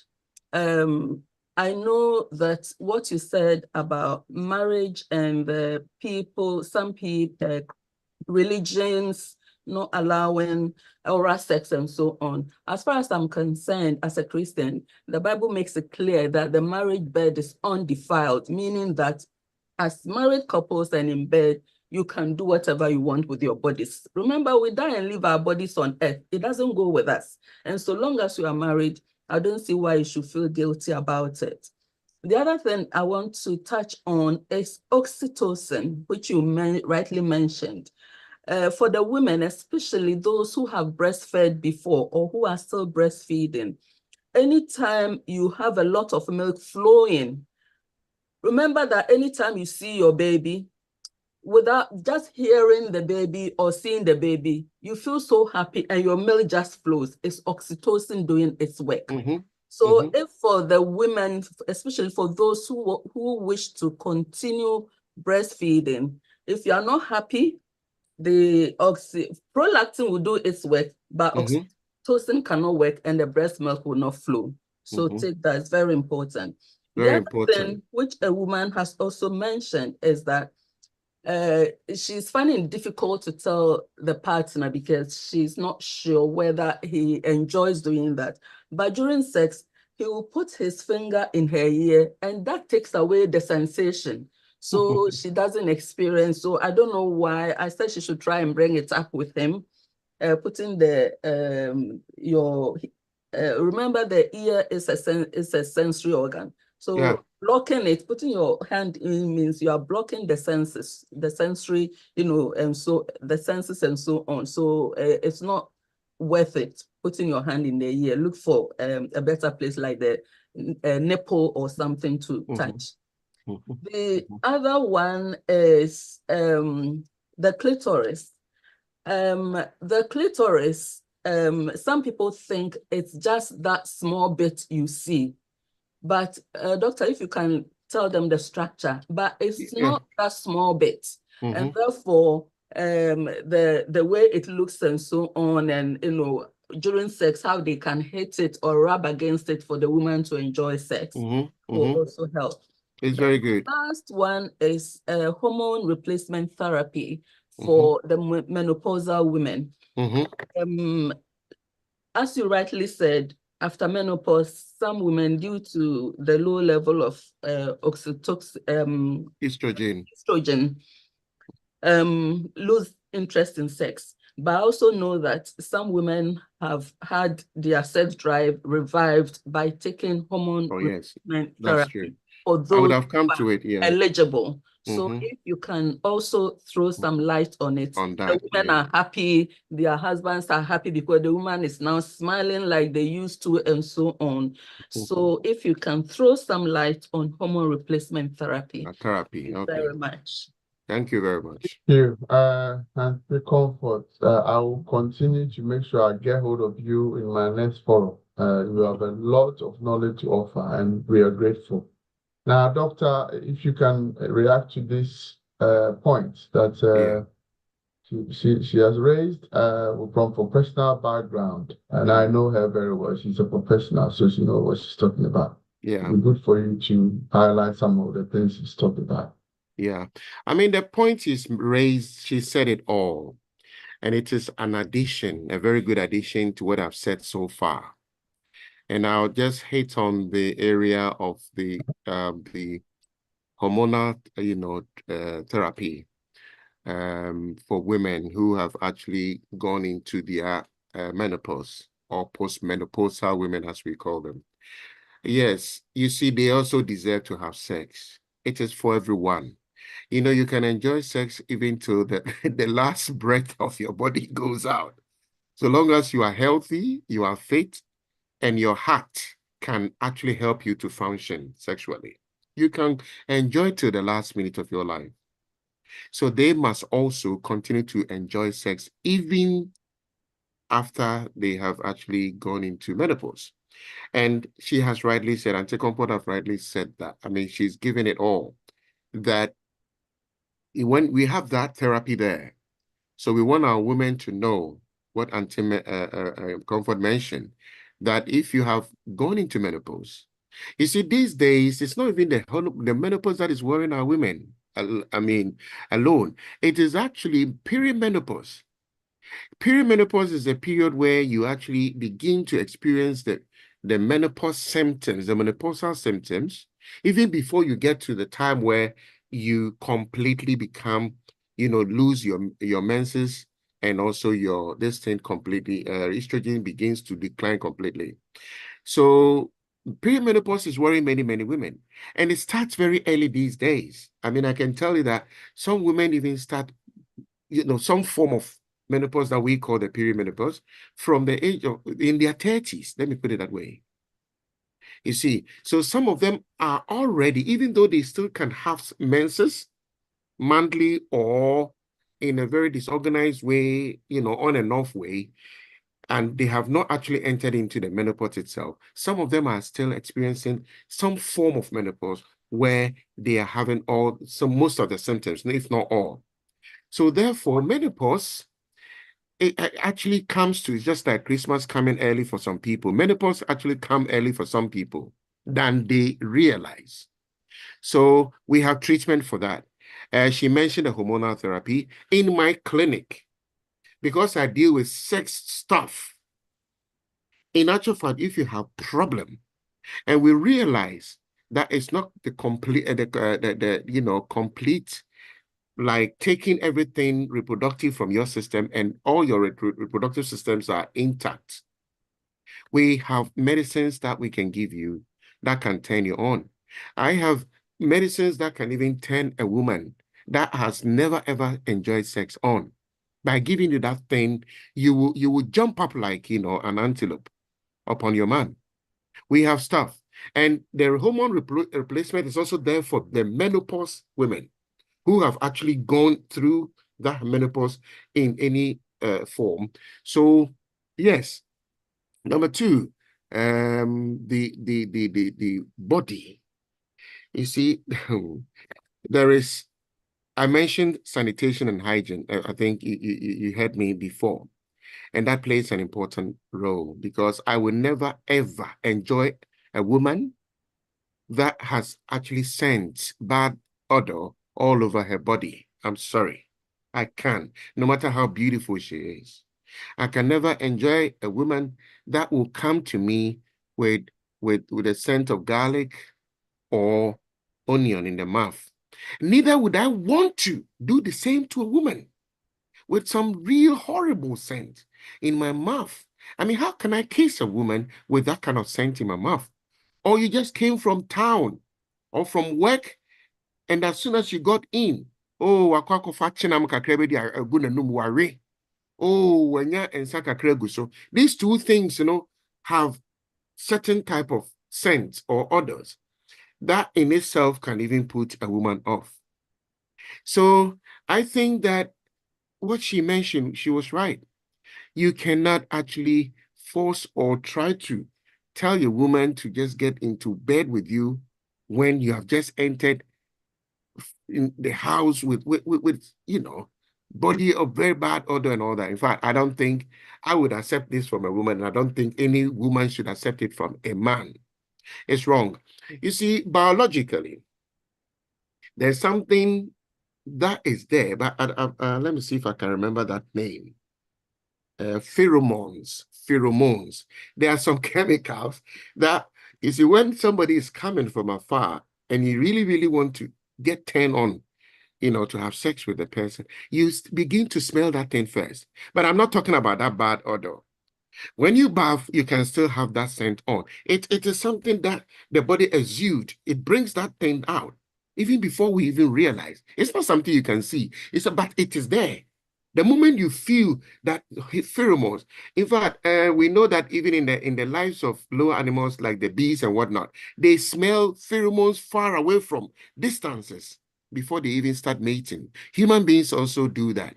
But having said that, you need to really clean yourself, get your sanitation and hygiene right before I think even pheromones will even start flowing to the other person's nose. In other words, please bath before and clean your teeth before you go to have sex, because it turns her on and he turns him also on, no matter how beautiful you are, because these are some of the things that turn us on. Thank you, Doc. We are now nearly 9 o'clock, but as we started 15 minutes late, we will make up the time for those who stood with us from that time till the time we started. So special dispensation, 15 more minutes to those whose hands are up. Angie, please, Angie. Hi, and good evening, and thank you for organizing this session. Mine is more of a submission. I came in late. My sincere apologies. I just saw the email, but I don't know if the doctor touched on self-exploration or masturbation, because there are women, especially, who've never enjoyed sex with a partner. So when you say that they need to tell their partner what they like, they have absolutely no clue. So perhaps you could also suggest that they explore their own body first. And although the churches might not agree with masturbation, it has a place in relationship. And the same with the men. Sometimes they watch so much pornography that they experience ED when they are with a partner. So I don't know if you touched on that as well. So they might be okay to perform on their own. I always say that they prefer their left hand to a woman. It's a kind of term I use, because when they watch porn, they masturbate. So when they are with a woman, they can't function. So I don't know whether you mentioned that as well. And also, because you talked about um, oral sex, I suggest that you bear in mind that being Ghanaians, the law might change in Ghana. So when you advise, we just need to have that in mind, that there might be a time when that is not permissible in Ghana. We are in the UK, yes, but if those laws are passed in Ghana, then a lot of the things we are talking about now will become a criminal offense. Thank you. As it stands now, our president said he has run out of ink to sign the law. So yes, you are right. When he signs it, we'll get back to that. But for now, my sister, what you just said is good. And I also wanted to ask the doctor in regard to what you were saying, masturbation. The doctor said prostate is helped when you can release certain number of times as a man in a week. Does that also include masturbation? Because Very good. What matters is that you have released. Does it always have to be into a woman or into a vagina, entry? Does it, once it's done and it's come out, does it not help your prostate to be better? Yeah. And it saves you money, it saves you headache, it saves you stress. Yeah, that's a very good question. In fact, thanks to the lady for her contribution. Actually, I mentioned earlier on that exploration, the couple must explore. So that you can sit with your partner in a room. And what I try to say to many people that have been to me is touch each other, touch certain places. Don't feel shy. Look in her face, look into his eyes, and let her do the same, and do the same thing. And then do this. Just touch areas. If you haven't done so before, then as the lady suggested, you can do that on your own. Just try it. And then you can tell him, and you can tell her where to touch next time. Because if you get to know the areas that are quite good for you, the areas that you feel very good at, then you can tell her that, oh, touch here. It's okay for me when you touch here. So exploration is very important. I think I mentioned it at some point that sometimes when you're on your own, open the doors, you see, you need space. What people don't realize is you cannot share places with people where people are actually, everywhere, crowded, and you think you can enjoy sex. No, there's only one aspect of sex you can do, and that is just penetration, just quickly, a quick one, and that's it. You cannot go through the processes if you don't have the time, if you don't have the space. And then you also mentioned this orgasm thing I'm talking about. This orgasm thing, you don't know how good it is. But you know what? Sex is not always defined by just intravaginal sex alone or penetration alone. It can also be masturbation. Because so long as, you see, orgasm doesn't have to occur doesn't have to occur only during intravaginal sex. It shouldn't. I mentioned it somewhere. Some pastor wasn't happy about it. But I wanted to know what was sinful about that. That's the only thing I wanted to know. that I wanted to, with all due respect, I wanted to know whether he can tell me what was sinful about holding my own thing and pulling it and trying to get satisfaction out of it. The only thing as a medic and as a scientist, I would say is don't pull it too hard, because you can stretch it to the point where you can affect certain chambers and, vasculature within that structure. So you take your time if you're not ready. But the point is, because as the lady was saying, if you do it over and over again, the brain actually captures the satisfaction from that side alone. The brain begins to understand that sex is only about masturbation. You see, when you train the brain, anyhow you train the brain picks it up. So over some time, most men who masturbate all the time cannot and will not enjoy penetrative sex. You see, so you can do that to still have your orgasms, because orgasm is just to get that expulsion of sperm into the urethra, just to get it out. By doing so, because the structures are very close to the prostate gland, it helps the prostate, it massages the prostate. This is why we say that those who get those who get orgasm most of the time within a week, really, really, really, you can have it about 6 or 7 or 10 times. Part of it can be masturbation, part of it can be penetrative sex. Depends on you. You see, there are no specific rules. That's all I'm trying to say. When you're at home, anyhow you want to get it, provided that the other person, the partner, will be happy with what you are doing. Provided. I'm telling you. And I can go deeper than what I'm saying, because I know some people, they can get turned on even when their penis is just around the woman's buttocks. They just play it around the buttocks just to get turned on. And then, so it can be anything. I mean, the definition, there's no specificity.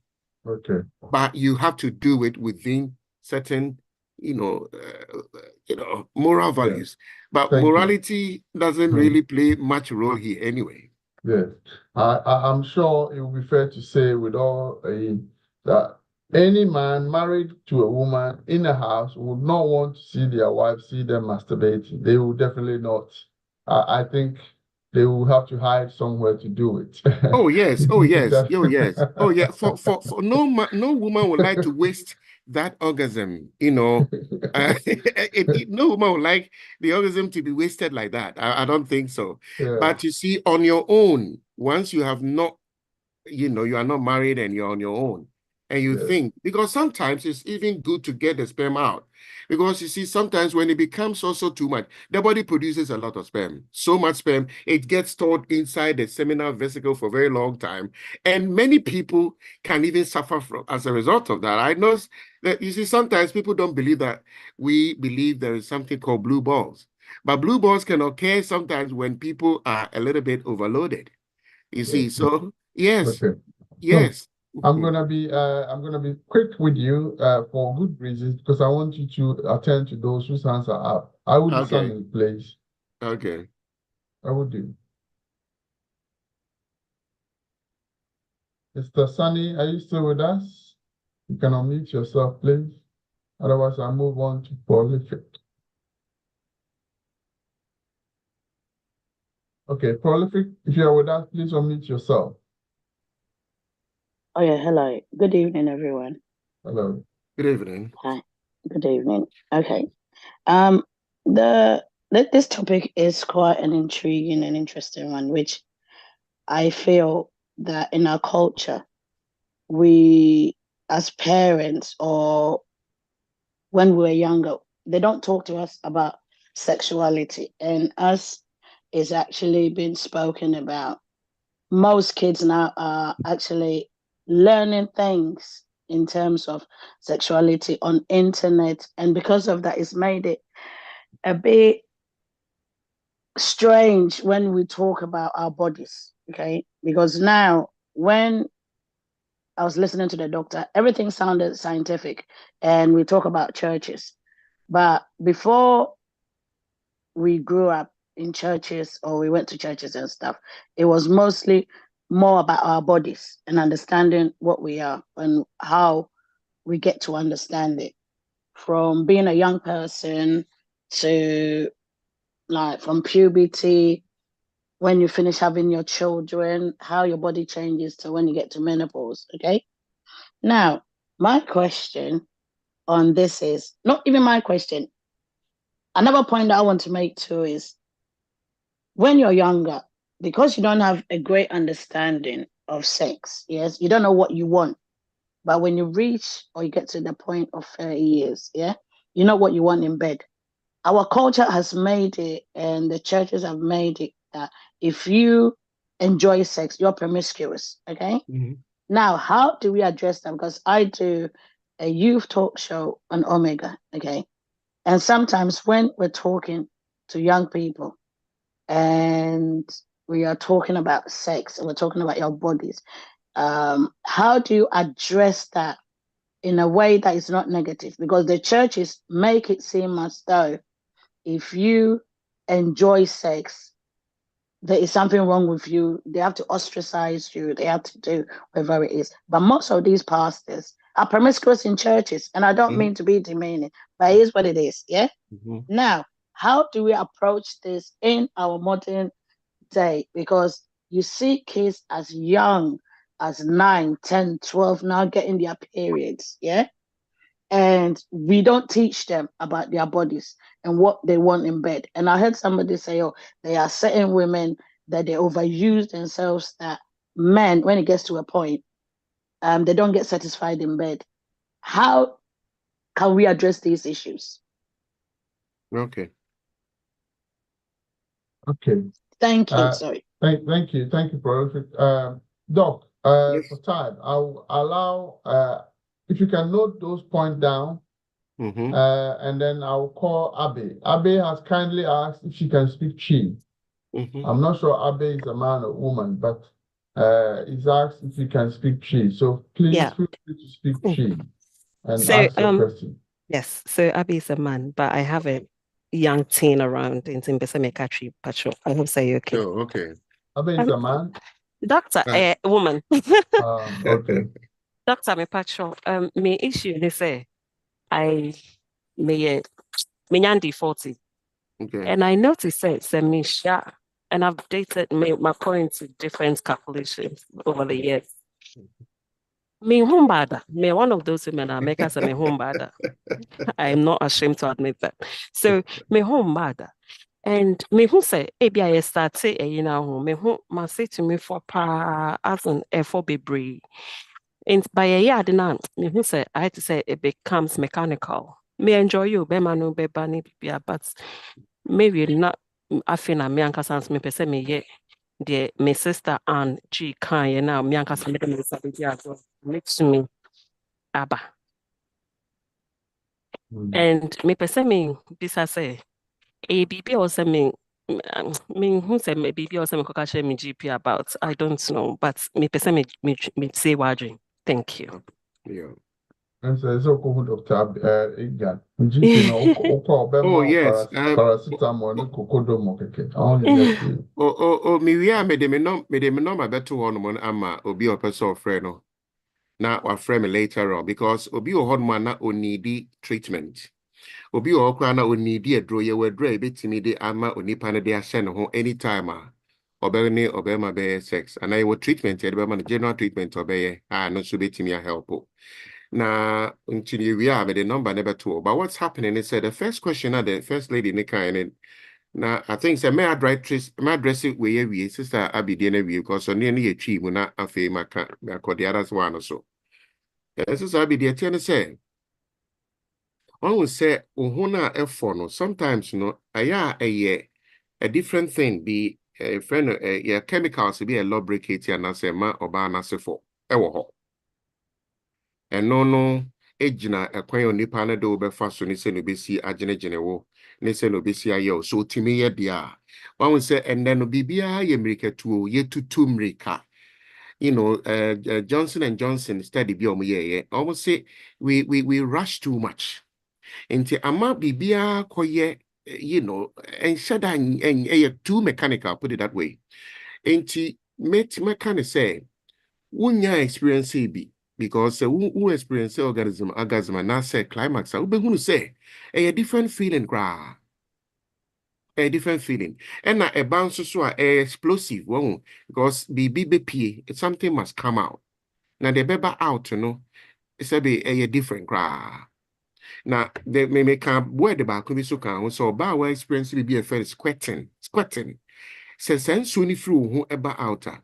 The ecstasy, when we can ecstasy, a bit who are dear friend ecstasy. But true sex no take the joy and ecstasy be a horn more. Now sabren we so I make a say when orgasm in a proper way. Who say all the brain chemicals no people needs to be taught these things. Because me feel say they bring enjoy almost papa bia we say. They have not had any good sex in their lives. And they are sad. Because America tutu no BBI and 10 made a million and made in a way, the American churches have been said. Ubetima continue conversation with me. Member numbers, no. Now, my main fan to Sokra and Sana are too late. Into be our Okita pen paper, the mestre say, we'll take these numbers down. Afterwards, the question be a yentimi and Sabiano. Make me at the amount until the next section comes up.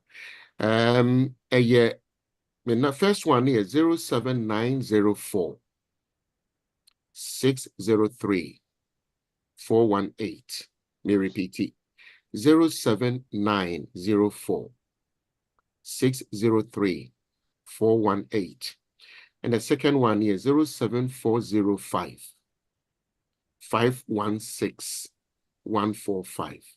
And I repeat, 07405 516 145. And to take these numbers down now, I believe he said there may be still some stuff. Untimi enkawaha. Media mejuma no. And as I said, no, everything is scientific. And that goes to also give answer to the caller, the earlier one, the earlier lady needs to need now kind and say, the point in they say, we have to teach these things, even in the churches. Because the days all these things that once upon a time we thought were sinful or wrong, I think that we have to try to get people to understand these things, because I'm telling you, many people are missing out. Many people are missing out. Somebody have written here, said, well, who number? No. So I'll put the number. Doctor, the thing is, Obia, all of you who would have received an email from me or from our platform or a message, you can reach me. I will direct you to the doctor so that we can get the other two answers up. Dr. No has a special surgery. As you know, Ghanaian community awareness, we always bring people who are of high repute. We don't bring people just to advertise. Obia Edinburgh Habiano is someone who is tested and tried and know what they are talking about. And they have license and have the legal obligation to conform to confidentiality. So please feel free to approach those who got the numbers, take it. If you don't have it, send me a private message when we're done, and I will send doctor's details to you and signpost you to his surgery. He has a private clinic here in UK and in Ghana and can help all of us to overcome some of the few challenges we have in our private life. Adjo Lamte, please. Adjo Lamte.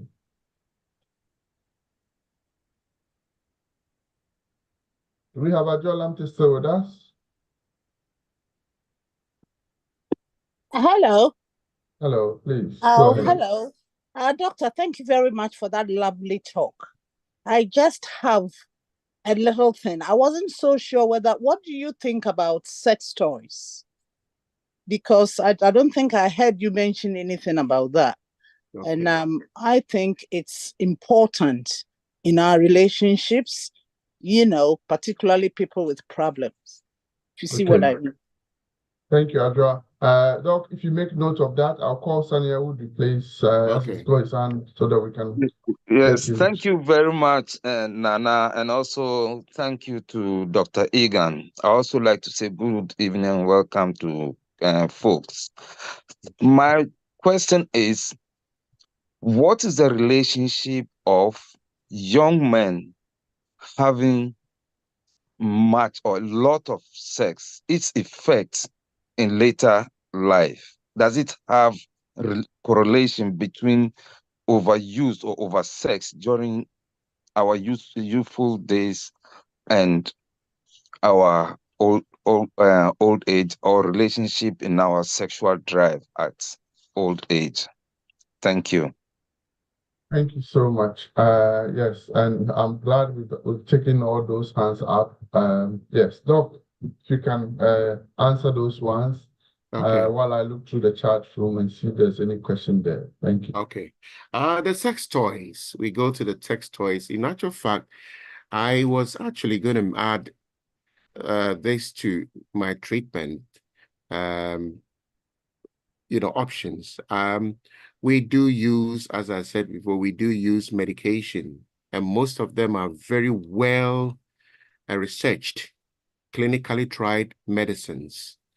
If we deem your condition as something that really requires medical treatment that uses medicinal, substances, we use those things for you. But if we realize, you see, it depends on the conversation we have with you during the health assessment that we do. So if you are going to need, or you are going to need sex toys, I am one of those people who will be the first person to just recommend that to you, because you see, people play with these things. But one thing, and I'll connect that answer to the question the gentleman asked as well. When you overuse things, even the body, when you begin to overuse things, it gets to a point, it gets bored and boring. So everything we are doing is just the same as talking about, masturbation. Once your brain or your mind, get used to that, anything we get used to, it gets to a point, it becomes a bit boring. So yes, toys can be used, especially when you think that it gives you some joy, and especially those who actually live alone and still feel like just enjoying themselves with those toys. I know some of these toys have been made in such a way that they look very natural, especially the penises, and so on and so forth.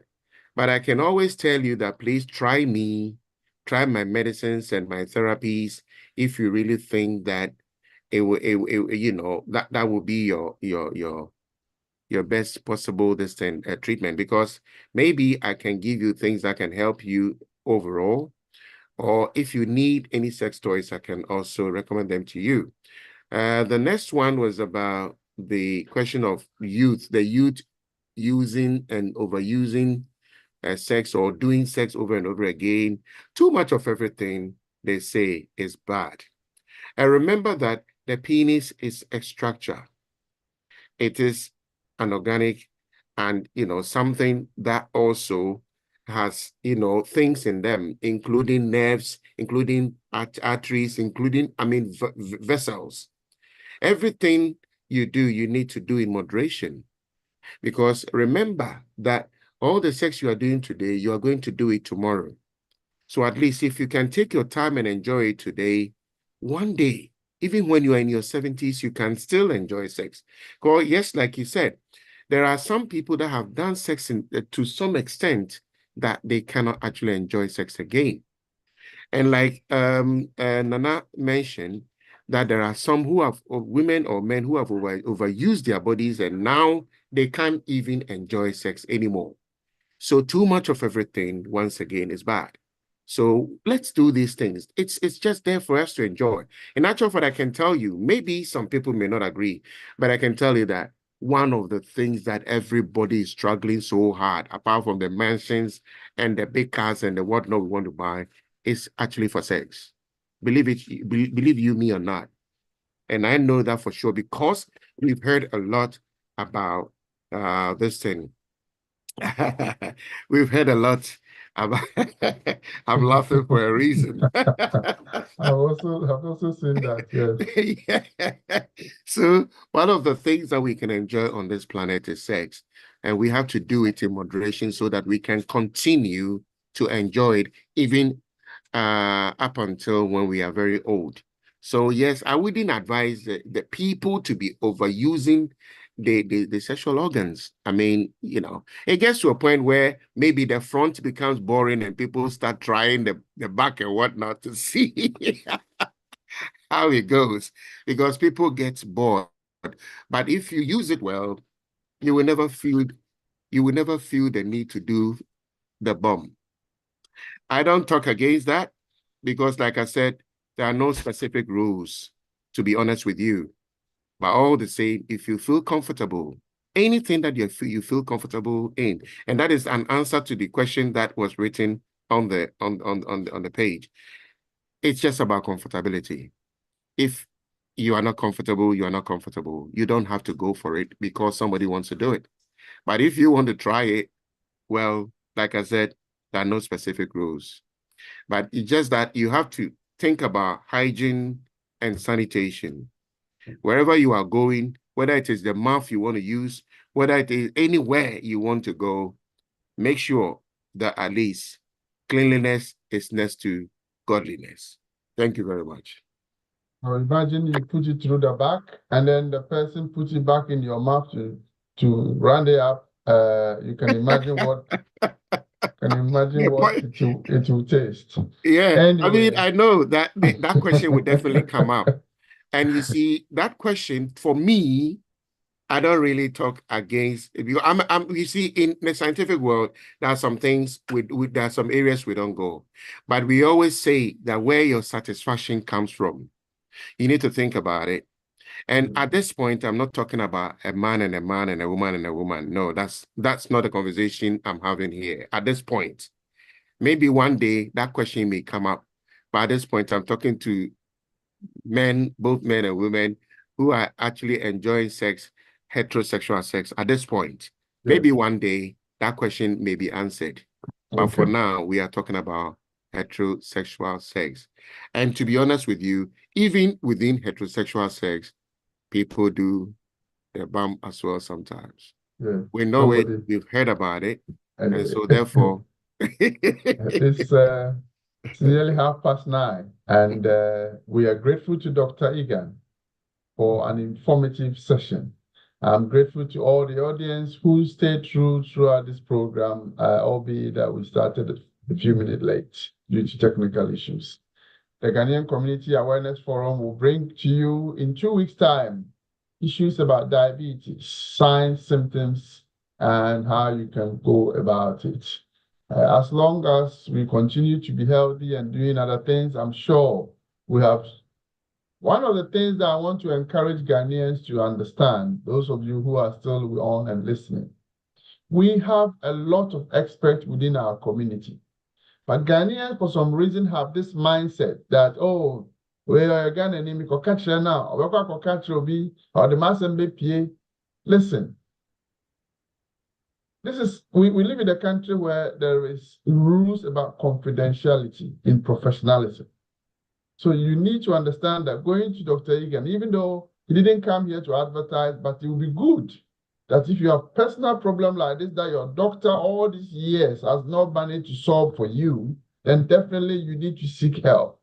And all those who are using delay cream, going to Chinese med shops and buying all those tablets and taking it and not knowing the efficacy and all that. Please, let's be mindful.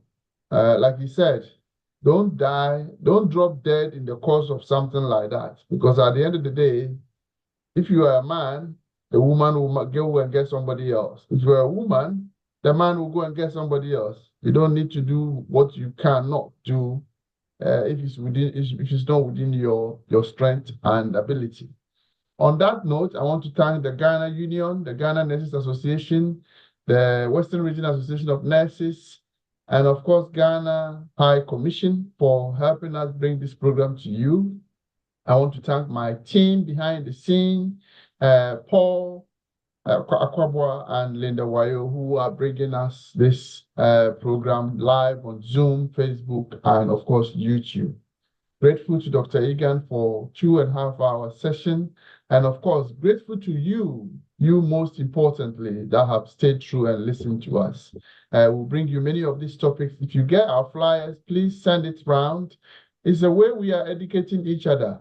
And it's a free way of getting information that otherwise you can go and sit next to a professional and pay hundreds of pounds for it. So please, make use of it. Send a flyer to people, invite them, encourage them to come and listen. You never know which of the topics will turn your life around. Have a restful evening, a beautiful weekend ahead, and we look forward to see you in 2 weeks' time. Good night. God bless.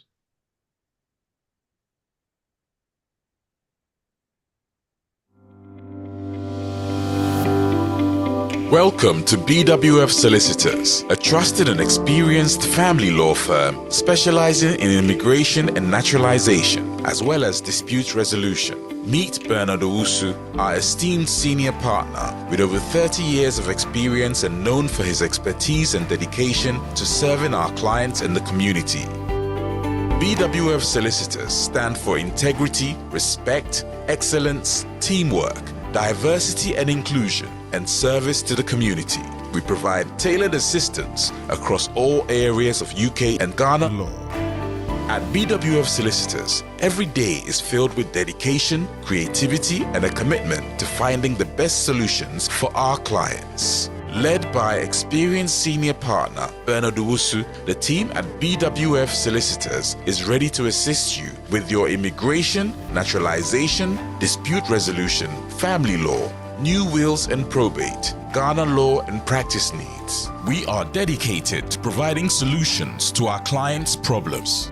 You can find us at the 4th floor, Anna House, 214 to 218 High Road, Seven Sisters, London, N15 4NP. Main office line 0208 493 7340 or our emergency line 07712 761 884.